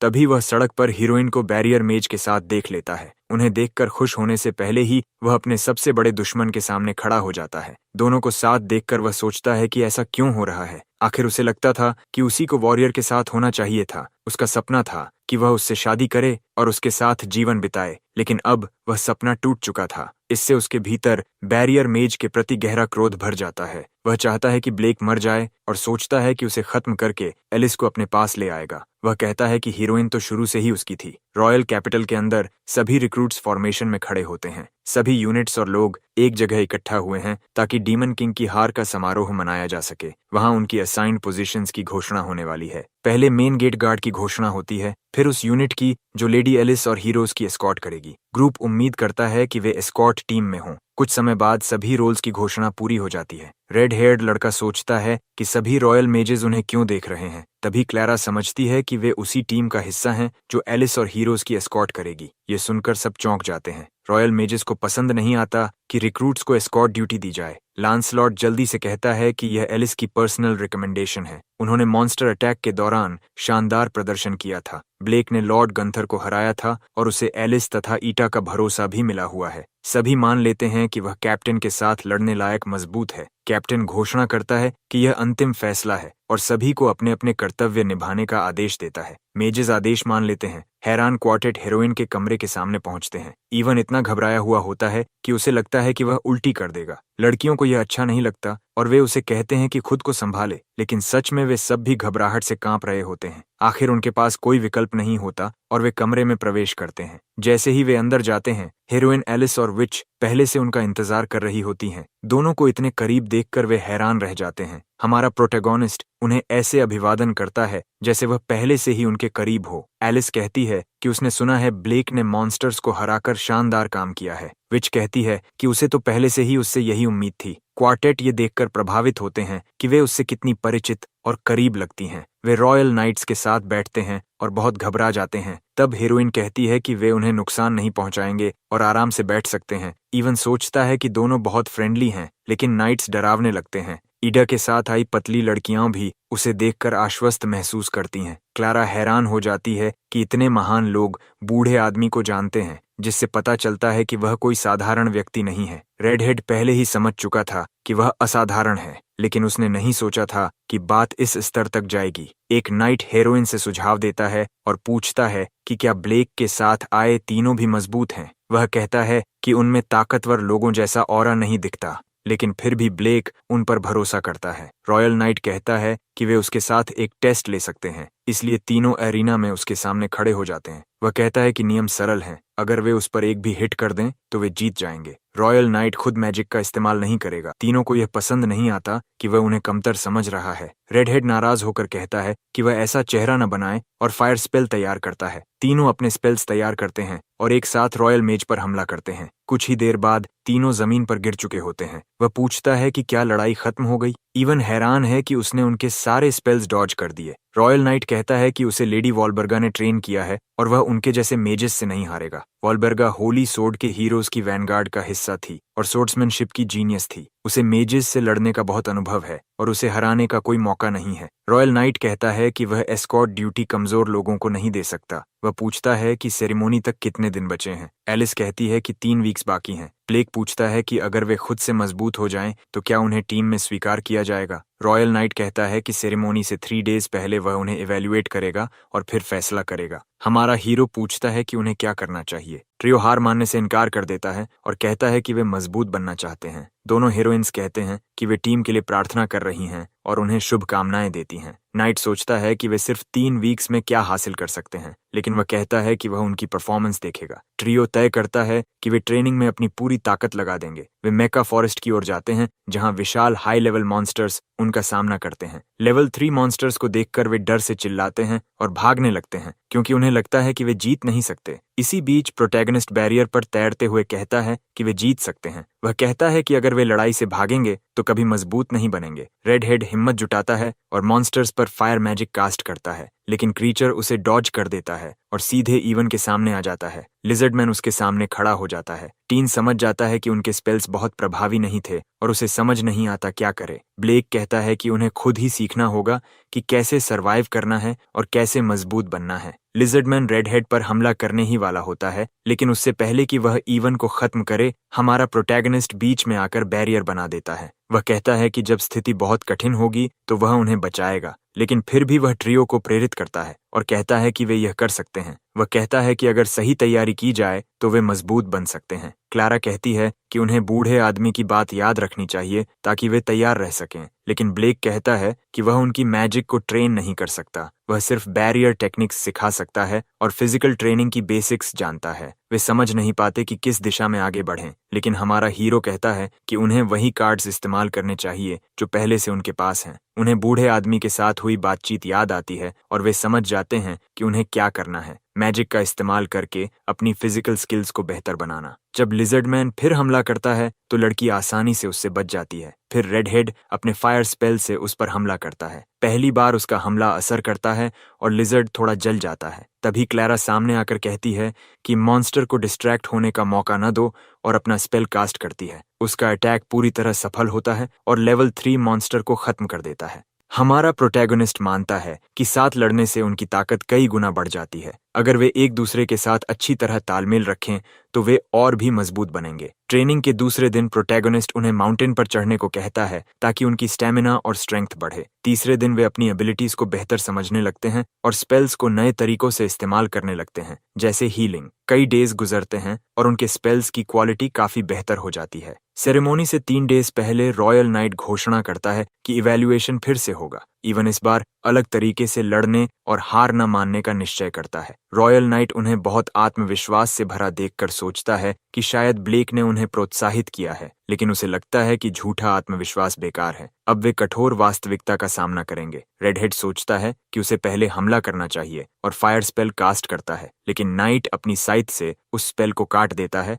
और कहता है कि यह बेकार था। तभी क्लैरा उसके पीछे आकर अपना पर्पल स्पेल कास्ट करने लगती है, लेकिन नाइट उस अटैक को भी डॉज कर देता है और कहता है कि यह भी बेकार है। वह लड़की पर हमला करने की कोशिश करता है, लेकिन वह भी बच जाती है। उसे एहसास होता है कि इन दिनों में उन्होंने अपनी फिजिकल एबिलिटीज और स्किल्स को काफी बेहतर कर लिया है। वह यह भी देखता है कि वे एक टीम की तरह लड़ रहे हैं। लड़ाई जारी रहती है, ट्रियो बार बार हमला करते हैं और वह उनके अटैक्स को काटता जाता है। कुछ देर बाद ट्रियो थकने लगते हैं और समझ जाते हैं कि वह सच में बहुत मजबूत है। वे फैसला करते हैं कि आखिरी बार पूरी ताकत से हमला करेंगे। वे उस टैक्टिकल फॉर्मेशन में रॉयल नाइट पर हमला करते हैं जिसका अभ्यास उन्होंने पहले किया था। टीम अपनी नई सीखी हुई मैजिक को एक साथ इस्तेमाल करने की योजना बनाती है। फिर तीनों एक साथ मैसिव इंटरमीडिएट लेवल स्पेल्स छोड़ते हैं। रॉयल नाइट उन विशाल स्पेल्स को काटने में सफल हो जाता है, लेकिन वह खुद भी थक जाता है। इवन निराश हो जाता है कि उसने उनके कंबाइंड अटैक से भी बचाव कर लिया। तभी एलिस कहती है कि लड़ाई खत्म हो गई है। ट्रियो समझ जाते हैं कि उनकी मैजिक खत्म हो चुकी है और उन्हें लगता है कि वे हार गए।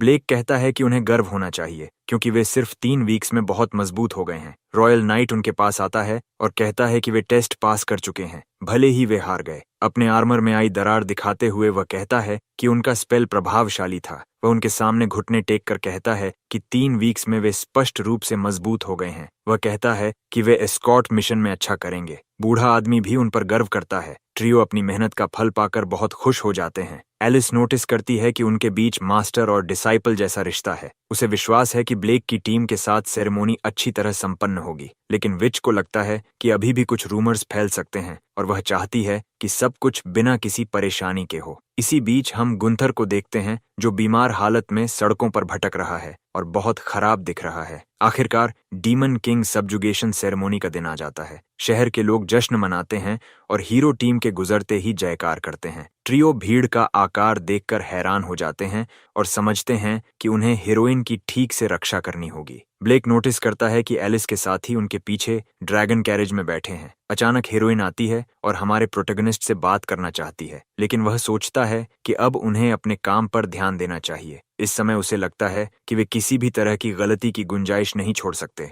आखिर रॉयल नाइट के शब्दों में हीरोइन और उसके साथी लिविंग टारगेट्स हैं। वह बताता है कि हीरोज को किडनैप करने या खत्म करने की कई कोशिशें पहले भी हो चुकी हैं, इसीलिए यह ग्रुप मौजूद है ताकि सबकी जान की रक्षा की जा सके। ब्लेक जानता है कि उन्हें सामान्य से भी अधिक सतर्क रहना होगा। इसी बीच 5th डिवीजन का पूर्व वाइस कैप्टन भीड़ में खड़ा सब कुछ देख रहा होता है और हमारे प्रोटैगनिस्ट के प्रति घृणा से जल रहा होता है। वह ब्लेक को खत्म करना चाहता है और अचानक हीरोज की कैरेज की ओर दौड़ पड़ता है। तभी सब लोग पहचान लेते हैं कि वह पागल व्यक्ति गुंथर है। सभी रॉयल सोल्जर्स उसकी ओर दौड़ते हैं और चेतावनी देते हैं कि अगर उसने विरोध किया तो उसे बख्शा नहीं जाएगा। गंथर पागलों की तरह चिल्लाता है कि एलिस उसकी होगी और वह ब्लेक को खत्म कर देगा। रॉयल गार्ड्स उसकी ओर बढ़ते हैं, लेकिन वह अपनी मैजिक से उन्हें आग में झोंक देता है। उसके स्पेल की फ्लेम्स देखकर जनता डर जाती है और सब समझ जाते हैं कि वह एक मेज है। तभी वाइज विच उसके पीछे प्रकट होती है और वाटर स्पेल कास्ट करती है। वह जल चुके रॉयल सोल्जर के घावों को शांत कर देती है। ट्रियो उस पर झपट पड़ते हैं और उसे अपने हाथों से पकड़कर काबू में कर लेते हैं। गंथर गुस्से से तिलमिला उठता है, लेकिन वह खुद को छुड़ा नहीं पाता और जमीन पर गिर जाता है। वह ब्लेक और हीरोज को कोसते हुए चिल्लाता रहता है कि अगर एलिस उसकी नहीं होगी तो वह सब कुछ जला देगा। उसी समय वह हीरोइन की ओर आग का एक बड़ा हमला फेंकता है, लेकिन उसके पहुंचने से पहले ही हमारा हीरो बैरियर बनाकर एलिस की रक्षा कर देता है। इससे गंथर और भी क्रोधित हो जाता है। हमारा हीरो हीरोइन के पास खड़ा होकर पूर्व वाइस कैप्टन को पूरी तरह काबू में कर लेता है। एलिस उससे पूछती है कि वह ऐसा क्यों कर रहा है। गंथर कहता है कि वह उसे अपने पास चाहता है और उससे प्यार करता है। वह कहता है कि जिस दिन उन्होंने अपने फीलिंग्स स्वीकार किए थे उसी दिन से वह उससे प्रेम करता है, लेकिन लड़की कहती है कि वे मुश्किल से कभी बात भी नहीं करते थे और ऐसा कोई कॉन्वर्सेशन कभी हुआ ही नहीं। जब गार्ड्स उसे ले जा रहे होते हैं तो वह जोर देकर कहता है कि वे बहुत बातें करते थे। वह लगातार चिल्लाता रहता है कि वह उसका प्यार वापस चाहता है। विच कहती है कि वह अब रियलिटी और डिल्यूजन में फर्क नहीं कर पा रहा। एलिस बताती है कि उसने कभी किसी को डेट नहीं किया क्योंकि उसके पास रोमांस के लिए समय ही नहीं है। उसी समय 13-year-old विच भीड़ से कहती है कि वह पागल व्यक्ति गिरफ्तार हो चुका है और अब सब कुछ सुरक्षित है। हीरोज की मौजूदगी से सभी नागरिक शांत हो जाते हैं। वे अपनी यात्रा जारी रखते हैं और खुश होते हैं कि इतने अच्छे मेजेस उनकी रक्षा कर रहे हैं। लोग ब्लेक की तारीफ करते हैं कि उसने बैरियर बनाकर एलिस को बचाया। वे यह भी कहते हैं कि ट्रियो बहुत कुशल है और उन्होंने भी अच्छा काम किया। ब्लेक कहता है कि लोग उन्हें ड्रॉप आउट समझते हैं, लेकिन वे वास्तव में बहुत अच्छे हैं। उन्हें अभी तक अपने अंदर की पोटेंशियल का अंदाजा नहीं हुआ है। जब यंग ट्रियो कास्टल पहुंचते हैं तो उसकी भव्यता देखकर दंग रह जाते हैं, खासकर रेड हेड, जो उस जगह की दौलत देखकर बहुत उत्साहित हो जाता है। ब्लेक कहता है कि उन्हें हीरोज ने बुलाया है, इसलिए खुश होना स्वाभाविक है। क्लारा कहती है कि लोग उन्हें बहुत ध्यान से देख रहे हैं, इसलिए उन्हें थोड़ा शांत रहना चाहिए। तभी एलिस और विच अचानक सामने आ जाती हैं और पूछती हैं कि क्या वे सेरेमनी का आनंद ले रहे हैं। दोनों लड़कियां डीमन किंग सब्जुगेशन सेरेमनी के लिए बेहद सुंदर कपड़ों में सजी हुई होती हैं। सभी उनकी तारीफ करते हैं, यहाँ तक कि हमारा प्रोटैगनिस्ट भी कहता है कि वे बहुत सुंदर लग रही हैं। एलिस और एडा शर्मा जाती हैं और कॉम्प्लीमेंट के लिए बूढ़े आदमी को धन्यवाद देती हैं। तभी लांसलॉट वहां आता है और कहता है कि ब्लेक ने अब तक बहुत अच्छा काम किया है, लेकिन वह यह भी कहता है कि उसकी टीम ने उससे भी बेहतर काम किया है। टीम सोचती है कि वह सिर्फ विनम्रता दिखा रहा है, लेकिन इवन थोड़ा घमंडी हो जाता है। ब्लेक क्लारा की हीलिंग एबिलिटी की भी तारीफ करता है और वह शर्माने लगती है। एलिस पूछती है कि वे कैप्टन लांसलॉट के इतने करीब कब हो गए, क्योंकि यह अप्रत्याशित है। सब लोग बातचीत करते हुए मजे करते हैं, अच्छा खाना खाते हैं और ड्रिंक करते हैं, लेकिन हाई स्टेटस गेस्ट्स को हीरोज के साथ बैठे इस ग्रुप को देखना पसंद नहीं आता। ब्लेक भीड़ के बीच खुद को थोड़ा असहज महसूस करता है। तभी सवाल उठता है कि बाकी हीरोज कहाँ हैं, वैल, रुआ और हर्मीना। विच बताती है कि वाहबर्ग सेरेमनी में शामिल नहीं हो रही है और हर्मीना अभी किसी काम में व्यस्त है। हमारा प्रोटैगनिस्ट बस हीरोज से मिलना चाहता था। तभी म्यूजिक बजना शुरू होता है और बॉल डांस की शुरुआत हो जाती है। इसी कारण एलिस हमारे प्रोटैगनिस्ट को डांस के लिए आमंत्रित करती है।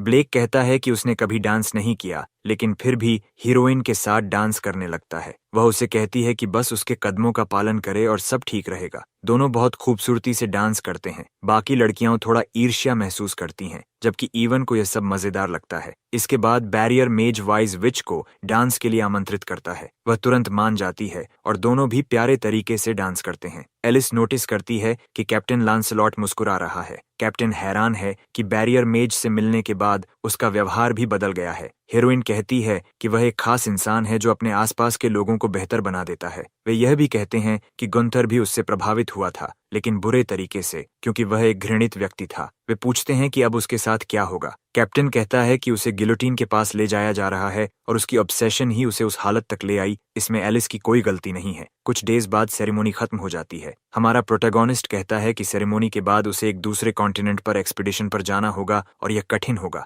एलिस कहती है कि यह हीरो पार्टी की फेट है, क्योंकि उन्हें डीमन किंग की हार की रिपोर्ट देनी है। ये हेनरिया किंगडम की शक्ति दिखाने के लिए भी है। हालांकि ईडा तो रिसर्च करना ही पसंद करेगी। हीरोइन कहती है कि अगर रॉयल कैपिटल में कुछ भी होता है तो ब्लेक उसका ध्यान रखे। हमारा प्रोटैगनिस्ट कहता है कि वह उसके कहे अनुसार ही करेगा। तभी वाइज विच उसके कान में धीरे से कहती है कि अगली बार जब वह लौटे तो वह उसके साथ फिर खेलना चाहती है। वह वादा करता है कि वह उसके साथ खेलेगा। इसके बाद दोनों लड़कियां कैरेज में बैठकर चली जाती हैं। ब्लेक उन्हें अगले कॉन्टिनेंट की यात्रा के लिए शुभकामनाएं देता है। उनके जाने के बाद कैप्टन कहता है कि डीमन किंग की हार के बाद यह पहली बार है जब हीरो पार्टी कैपिटल से बाहर जा रही है और उसे उम्मीद है कि उनके साथ कुछ बुरा ना हो। इसी बीच गंथर जेल में बैठा कुछ खतरनाक योजना बनाता दिखाई देता है। हीरो पार्टी के जाने के एक वीक बाद भी कोई अजीब घटना नहीं होती, लेकिन जेल में गंथर लगातार कुछ सोचता रहता है। कई वीक्स गुजर जाते हैं और यंग ट्रियो अपनी मैजिक ट्रेनिंग जारी रखते हैं। अंत में मेजेस कहते हैं कि ट्रेनिंग खत्म हो गई है और ट्रियो पूरी तरह थक चुके हैं। इवन कहता है कि यह तो बस एक और ट्रेनिंग डे था और वह मिशंस पर जाना चाहता है। लड़कियां उसे पागल कहती हैं और खुश हैं कि कोई मिशन नहीं है, लेकिन रेडहेड इतना मजबूत हो चुका है कि अब वह असली चुनौती चाहता है। तभी वह नोटिस करता है कि बूढ़े आदमी का चेहरा गंभीर है और पूछता है कि क्या वह नाराज है। असल में बूढ़े आदमी को महसूस होता है कि कुछ होने वाला है। तभी रॉयल नाइट्स घोषणा करते हैं कि एक विशाल मियाज़मा वेव शहर की ओर आ रही है। यह सुनकर सभी चौंक जाते हैं। ब्लेक, कैप्टन लांसलॉट और बाकी मेजेस उड़कर स्थिति देखने जाते हैं। वे देखते हैं कि काले धुएं की विशाल लहर शहर की ओर बढ़ रही है। शहर के लोग उस काले धुएं को देखकर डर जाते हैं और भागने लगते हैं। एक छोटी लड़की गिर जाती है और उसकी माँ उसे बचाने की कोशिश करती है। सोचती है कि वे धुएं में समा जाएंगे, लेकिन हमारा प्रोटैगनिस्ट तुरंत हस्तक्षेप करता है और उनके चारों ओर बैरियर बना देता है। फिर वह पूरे रॉयल कैपिटल के ऊपर एक विशाल बैरियर बनाता है जो मियाज़मा को प्यूरिफाई करने लगता है। इससे सभी लोग सुरक्षित हो जाते हैं और काला धुआं शहर से हटने लगता है। कैप्टन को पहले से उम्मीद थी कि ब्लेक ऐसा कर सकेगा और वह पूरे शहर को बचा लेता है। मेज कहता है कि वह इस बैरियर को कुछ महीनों तक बनाए रख सकता है। हालांकि इस बार वह मैजिक सर्कल का उपयोग नहीं कर सकता। मेजेस शहर के ऊपर तैरते हुए स्थिति का आकलन करते रहते हैं। तभी वे देखते हैं कि कई मैड मेजेस सड़कों पर लोगों को अपने स्पेल्स से मार रहे हैं। कैप्टन लांसलॉट सोचता है कि क्या सिविल वॉर शुरू हो गया है। वह ब्लेक से बैरियर बनाए रखने को कहता है और हर स्क्वाड को अपने अपने क्षेत्र की रक्षा करने का आदेश देता है। उसे समझ नहीं आता कि यह किसी दूसरे कॉन्टिनेंट का इन्वेजन है या कोई रिबेलियन। इसी बीच यंग ट्रियो सड़कों पर दौड़ते हुए उन लोगों को बचाने की कोशिश करते हैं जिन्हें दिन दहाड़े मार दिया जा रहा है। कैप्टन लांसलॉट भी कुछ सिविलियंस को बचाने में सफल होता है और स्क्वाड्स को भी ऐसा ही करने का आदेश देता है। इस तरह रॉयल कैपिटल के मेजेस और क्रिमिनल मेजेस के बीच एक भयंकर युद्ध शुरू हो जाता है। वे तुरंत शहर को खाली कराने लगते हैं और सिविलियंस की रक्षा करने लगते हैं। पागल हो चुके मेजेस रॉयल कैपिटल के मेजेस पर टूट पड़ते हैं ताकि उन्हें खत्म कर सकें। इवन की टीम और दोनों लड़कियां उनके हमलों से बच जाती हैं, लेकिन क्रिमिनल्स लगातार उन पर हमला करते रहते हैं और हर हाल में उन्हें खत्म करना चाहते हैं। तभी क्लारा बाकी दो साथियों को एनहांस करती है ताकि वे और मजबूत हो सकें। इसके बाद क्लारा और इवन क्रिमिनल मेजेस पर टूट पड़ते हैं और अपने स्पेल्स से उन्हें आसानी से गिरा देते हैं। वे कहते हैं कि ब्लेक की ट्रेनिंग की तुलना में यह सब बहुत आसान है। लड़की कहती है कि उसे तो बूढ़े आदमी की ट्रेनिंग के दौरान सच में लगा था कि वह मर जाएगी, इसलिए वे अपने स्पेल्स का इस्तेमाल करके इन मेजेस को हराने लगते हैं। इसी बीच सड़क पर एक बच्चा खड़ा होता है और एक पागल मेज उसे आग से जला देने वाला होता है। तभी क्लारा पूरी ताकत लगाकर बच्चे को बचाने दौड़ती है। जैसे ही फायरबॉल फटता है, सब डर जाते हैं और सोचते हैं कि शायद लड़की को चोट लग गई। लेकिन उसी पल हीरो ने उनके चारों ओर बैरियर बना दिया होता है, जिससे दोनों सुरक्षित बच जाते हैं। हमारा प्रोटैगनिस्ट उन सभी सिटीजन्स के चारों ओर बैरियर बनाने लगता है जिन्हें मेजेस मारने वाले थे। कैप्टन ये देखकर हैरान रह जाता है कि सभी सिविलियंस बैरियर्स से सुरक्षित हैं। उसे समझ आता है कि यह सब ब्लेक कर रहा है, जिसने पूरे शहर के हर व्यक्ति के लिए बैरियर बना दिया है। क्लारा लगातार क्रिमिनल मेजेस पर हमला करती रहती है। उन्हें हराने के बाद वे एक और लड़की के पास पहुंचते हैं जो अपनी बाहों में एक बच्चा पकड़े हुए होती है। वह कहती है कि बूढ़े आदमी के बैरियर ने उसकी जान बचा ली। वे देवी का धन्यवाद करते हैं और नोटिस करते हैं कि बूढ़ा आदमी उनके पास नहीं है, जिससे समझ आता है कि वह कहीं दूर से ही यह मैजिक चला रहा है। वे चारों ओर देखते हैं और पाते हैं कि पूरे शहर में लोगों के ऊपर बैरियर्स बने हुए हैं। वे सोचते हैं कि कोई एक व्यक्ति पूरे रॉयल कैपिटल के हर इंसान को कैसे बचा सकता है, लेकिन उन्हें पहले से अंदाजा था कि यह बूढ़े आदमी का काम होगा। वे जानते थे कि वह असाधारण है। लांसलॉट भी समझ जाता है कि शहर के लोगों की रक्षा कर रहे सभी बैरियर्स ब्लेक के ही हैं। इस बीच मेजेस शिकायत करते हैं कि रिबेल आर्मी की संख्या बहुत ज्यादा है। कैप्टन पूछता है कि क्या मेज एकेडमी से अतिरिक्त ट्रूप्स मिल सकते हैं, लेकिन ऐसा कोई सहारा नहीं मिलता। लांसलॉट जानता है कि अगर वह यह स्थान छोड़ देता है तो नागरिक खतरे में पड़ जाएंगे और कास्टल तक पहुंचने में बहुत समय लग जाएगा। इसलिए वह अपने मेजेस और नाइट ट्रूप्स को आदेश देता है कि वे इस क्षेत्र को छोड़कर आगे बढ़ें। आखिर इस समय ब्लेक उन्हें सपोर्ट दे रहा है। मेजेस समझ जाते हैं कि कैप्टन बैरियर मेज पर बहुत भरोसा करता है, क्योंकि सामान्य स्थिति में वह खुद लौट जाता। इसी बीच कैप्टन अपने स्पेल्स कास्ट करता रहता है और ब्लेक पर भरोसा करता है। सभी एनिमी मेजेस एक साथ रॉयल नाइट्स पर हमला करने लगते हैं। नाइट्स इन क्रिमिनल्स को कास्टल में घुसने से रोकने की कोशिश करते हैं, लेकिन वे लगातार शक्तिशाली स्पेल्स छोड़ते रहते हैं। आखिर वे कासल की ओर बढ़ने लगते हैं, लेकिन जैसे ही वे अंदर जाने वाले होते हैं, वे ब्लेक के बैरियर से टकरा जाते हैं और समझ जाते हैं कि कास्टल का प्रवेश द्वार बैरियर मेज ने सुरक्षित कर दिया है। इसके बाद रॉयल नाइट्स तलवारों से उन पर हमला करते हैं और उन्हें बिना दया के खत्म कर देते हैं। वे बैरियर मेज को धन्यवाद देते हैं जो यह सब बनाए हुए हैं। इसी बीच हमारा प्रोटैगनिस्ट देखता है कि कुछ क्रिमिनल मेजेस उसकी ओर स्पेल्स छोड़ रहे हैं। वह आसानी से उन स्पेल्स को ब्लॉक कर देता है। तभी अचानक एक आदमी पत्थर जैसे हाथ से पीछे से उसका पैर पकड़ लेता है और उसे चौंका देता है। जैसे ही वह जमीन पर गिरता है, उसके बनाए बैरियर्स में से एक गायब हो जाता है। वह आदमी देखकर हैरान होता है कि उसे एक खरोंच तक नहीं आई। तभी ब्लेक का सामना गंतर से होता है और उसे समझ आता है कि यह रिबेलियन उसी ने शुरू किया है। विलन चिल्लाकर पूछता है कि वह उसके जैसे हाई रैंकिंग नोबल मेज से इस तरह बात करने की हिम्मत कैसे करता है। वह घोषणा करता है कि वह हमारे प्रोटैगनिस्ट को खत्म कर देगा। फिर कहता है कि वह थोड़ा बहक गया था और दावा करता है कि वह एक नोबल नाइट है। ब्लेक पूछता है कि क्या उसे जेल में नहीं होना चाहिए था। विलन कहता है कि उसके कुछ समर्थक थे जिन्होंने उसे बाहर निकलवा दिया, लेकिन वह यह नहीं बताता कि यह कैसे हुआ। वह कहता है कि वह ब्लेक को खत्म करेगा और उसे कुछ भी समझाने की जरूरत नहीं है। हमारा हीरो पूछता है कि वह ऐसा क्यों कर रहा है। विलन जवाब देता है कि यह सब उस बेकार बैरियर मेज की वजह से हुआ है। वह कहता है कि उसकी नौकरी छीनने और उसे सीमा पार जेल भेजे जाने का जिम्मेदार ब्लेक है। ऊपर से उसने उसकी प्रिय एलिस को भी उससे दूर कर दिया। उसकी नज़र में जो कुछ भी उसके साथ हुआ सब उस बैरियर मेज की वजह से हुआ। लेकिन हमारा प्रोटैगनिस्ट उससे पूछता है कि क्या यह सब उसका अपना कर्म नहीं है। अगर उसने सही काम किए होते तो वह इतनी दयनीय हालत में नहीं होता। वह यह भी कहता है कि एलिस ने कभी उसे अपना प्रेमी नहीं माना। यह सुनकर पूर्व वाइस कैप्टन बुरी तरह भड़क उठता है। हमारा हीरो कहता है कि दूसरों को दोष देना बंद करे, क्योंकि उसने अपनी जिंदगी खुद खराब की है। यह सुनकर वह पूरी तरह पागल हो जाता है और चिल्लाता है कि वह ब्लेक को जलाकर राख कर देगा। उसे फर्क नहीं पड़ता कि वह कितना मजबूत है। वह कहता है कि ब्लेक एक साथ बहुत सारे बैरियर्स बनाए हुए हैं और गंथर का सामना नहीं कर पाएगा। उसके साथ मौजूद रिबल मेजेस भी अनुभवी फाइटर्स हैं। आखिरकार वह अपनी बदला लेने की कसम पूरी करेगा और प्रोटैगनिस्ट को खत्म कर देगा। वह और उसके रिबल मेजेस पूरी ताकत से स्पेल्स छोड़ने लगते हैं। गुंथर खुश होकर कहता है कि अब वह बैरियर मेज को खत्म कर देगा। वे सभी मिलकर एक साथ हमला करते हैं, लेकिन हमारा हीरो सिर्फ एक हाथ से बैरियर बनाकर उसे रोक देता है। क्रिमिनल मेज तुरंत आदेश देता है कि और मैजिक कास्ट करो ताकि उसका बैरियर टूट जाए। कई मेजेस एक साथ हमला करने लगते हैं और शक्तिशाली स्पेल्स की एक विशाल लहर ब्लेक को खत्म करने के लिए उसकी ओर बढ़ती है। वह अपने दूसरे हाथ से डिफेंस मजबूत कर देता है और सभी स्पेल्स को रोक लेता है, लेकिन कुछ समय बाद उसका बैरियर क्रैक होने लगता है। तभी क्रिमिनल मेज और भी कई स्पेल बैरेजेस छोड़ देता है। नया बैरियर बनाने का समय न होने पर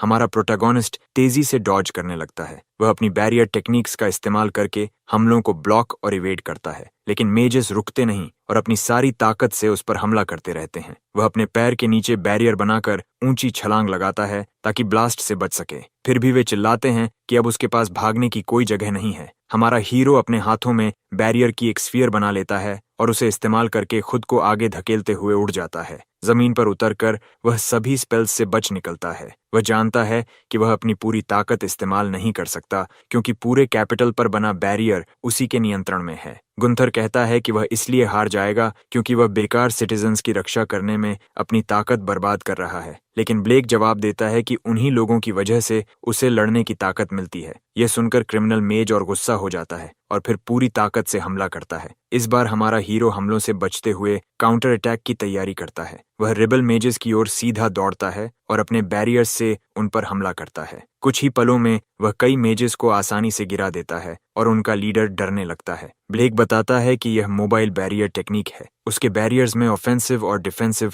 दोनों प्रकार होते हैं और एक बैरियर टेक्निक ऐसी भी है जो लोगों को हील कर सकती है। यह सुनकर उसका दुश्मन पागल हो जाता है और पूछता है कि उसके पास इतनी मैजिकल पावर कहाँ से आती है। आखिर बैरियर टेक्निक्स तो सिर्फ डिफेंस के लिए होती हैं और हीलिंग केवल होली मेज कर सकता है। वह कहता है कि यह गलत है कि कोई बैरियर टेक्निक्स से इतना सब कर सके, लेकिन हमारा प्रोटैगनिस्ट शांत होकर बताता है कि उसने यह सब कड़ी मेहनत से सीखा है। विलन गुस्से में फिर हमला करने की कोशिश करता है, लेकिन उससे पहले ही हमारा हीरो तेजी से आगे बढ़ता है और बाकी बचे रिबल मेजेस को भी गिरा देता है। अब विलन अकेला खड़ा रह जाता है और ब्लेक की जबरदस्त शक्ति देखकर डर जाता है। हमारा हीरो उसे घूरते हुए कहता है कि अब केवल गंथर ही बाकी है और पूछता है कि वह अब भी सरेंडर क्यों नहीं करता। लेकिन दुश्मन के पास एक आखिरी चाल बची होती है। वह एक पर्पल क्रिस्टल निकालता है और उसे अपने मुंह में डालकर निगल जाता है। तुरंत उसके शरीर से अनियंत्रित पर्पल एनर्जी निकलने लगती है। उसके शरीर पर काली नसें उभर आती हैं और वह कहता है कि अब वह अजेय है। वह बताता है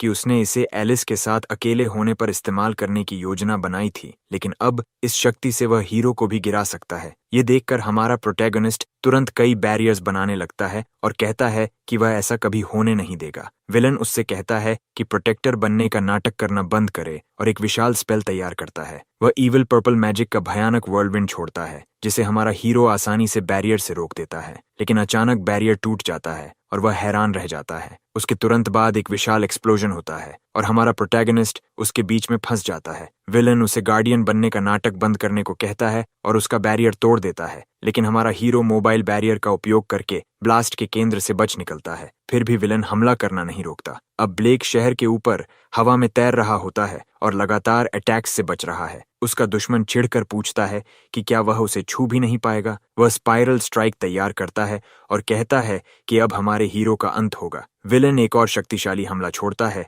और प्रोटैगनिस्ट खुद को बचाने के लिए नया बैरियर बनाता है, लेकिन वह भी टूट जाता है। उसे हल्की चोट लगती है और एनिमी कहता है कि वह अब मरने ही वाला है और उसके बैरियर्स बेकार हैं। वह उसे फ्रीक कहकर कहता है कि उसे नष्ट कर देना चाहिए। उसी समय जब वह आखिरी वार करने वाला होता है, कोई उसके पीछे प्रकट होता है। कई स्पेल्स पीछे से आकर सीधे उसे लगते हैं। हमारे प्रोटैगनिस्ट के साथ यात्रा करने वाला ट्रियो पीछे से गंथर पर हमला कर चुका होता है। क्लारा रिबल्स के बारे में पूछती है और कहती है कि मेज कॉर्प मायाज़मा से जूझ रहे हैं, इसलिए वह ब्लेक से कहती है कि वह अपनी पूरी ताकत से लड़कर विलन को हरा दे। ये सुनकर उसका दुश्मन और भी गुस्से में आ जाता है और कहता है कि वह उन सभी को खत्म कर देगा। तभी ब्लेक के चेहरे पर ऐसा भाव आता है जैसा पहले किसी ने नहीं देखा था। कैपिटल के ऊपर बना विशाल बैरियर और हर नागरिक के चारों ओर बने बैरियर्स धीरे धीरे खत्म होने लगते हैं। वह अपनी सारी मैजिक को एक ही बिंदु पर केंद्रित करने लगता है और उसे विस्फोटक ऊर्जा की तरह छोड़ता है। ट्रियो उसकी अपार मैजिकल पावर देखकर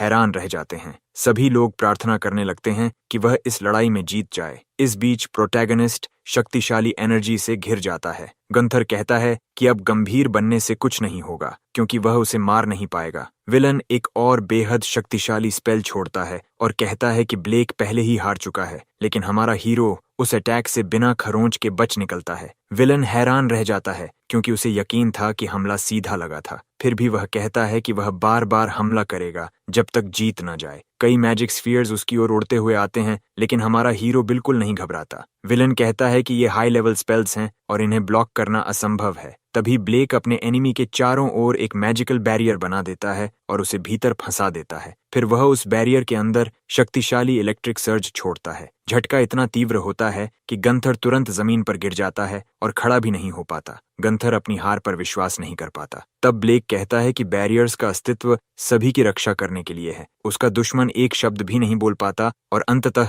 पूरी तरह नष्ट हो जाता है। उसके मरते ही शहर से मायाज़मा गायब होने लगता है। ओल्ड मैन की टीम खुशी से जश्न मनाने लगती है और उसकी वीरता की प्रशंसा करती है। क्लारा दौड़कर उसे गले लगा लेती है और कहती है कि वह बहुत खुश है। उसी समय कैप्टन लांसलॉट वहां पहुंचता है और बताता है कि गंथर के पास एक कर्स्ड आइटम था जो मायाज़मा पैदा कर रहा था। वह कर्स्ड टूल उसकी मैजिक से सक्रिय हो गया था। हमारा प्रोटोगोनिस्ट समझाता है कि इसके पीछे कोई और भी था जिसने विलन की मदद की। विलेज में मॉन्स्टर अटैक और रॉयल कैपिटल पर हमला होना सामान्य घटनाएं नहीं थीं। कैप्टन भी मानता है कि ये सब संयोग नहीं बल्कि योजनाबद्ध हमले थे। फिर भी वह खुश है कि रॉयल कैपिटल का संकट टल गया और ब्लेक को धन्यवाद देता है। दोनों हाथ मिलाते हैं। इसके बाद कई वीक्स बीत जाते हैं। अंत में कॉन्टिनेंट का किंग ब्लेक को रॉयल कोर्ट का ऑफिशियल बैरियर मेज घोषित करता है क्योंकि उसने कैपिटल को बचाने में महान योगदान दिया था। किसी ने उम्मीद नहीं की थी कि किंग सिर्फ उसके लिए नया टाइटल बनाएगा, लेकिन सभी इसे स्वीकार कर लेते हैं। इस बीच ब्लेक को पसंद करने वाले सभी लोग खुशी से उसका स्वागत करते हैं और जोरदार तालियां बजाते हैं। हमारे हीरो ने कभी उम्मीद नहीं की थी कि उसे कोई ऑफिशियल पद मिलेगा। इसके बाद उसे बैरियर मेज के रूप में अपने डेब्यू के लिए ले जाया जाता है। हमारा प्रोटैगनिस्ट उन लोगों की ओर हाथ हिलाता है जिनकी जान उसने बचाई थी। सेरेमनी खत्म होने के बाद वह कासल के हॉल में बैठ जाता है, पूरी तरह थका हुआ। उसे कभी उम्मीद नहीं थी कि वह कोर्ट मेज बन जाएगा और वह उन सभी दोस्तों का धन्यवाद करता है जिन्होंने उसका साथ दिया। अब वह पहले से ज्यादा आत्मविश्वास महसूस करता है और समझता है कि उसके बैरियर्स कभी बेकार नहीं थे। लेकिन अब उसे समझ नहीं आता कि आगे क्या करना चाहिए, क्योंकि बैरियर टेक्निक्स को हमेशा बेकार समझा गया था। वह चाहता है कि पूरी दुनिया को बताया जाए कि बैरियर्स लोगों की रक्षा करने के लिए कितने उपयोगी हैं। उसका लक्ष्य है बैरियर मेजेस को ट्रेन करना और उन्हें अपनी टेक्निक्स सिखाना ताकि दुनिया भर में ज्यादा से ज्यादा लोगों की रक्षा बैरियर्स से हो सके। ये एक 30 ईयर ओल्ड बैरियर मेज की कहानी है जिसने दुनिया को बदलने में सफलता पाई। लेकिन इसी समय एलिस पर एक कर्स दिखाई देने लगता है और वह ब्लेक को पुकारते हुए मदद के लिए चिल्लाने लगती है, एक कर्स्ड हीरो की तरह। यहीं पर हमारी कहानी खत्म होती है। अगर आपको ये पसंद आई हो तो चैनल को लाइक और सब्सक्राइब जरूर करें। अगली बार फिर मिलेंगे। Bye bye.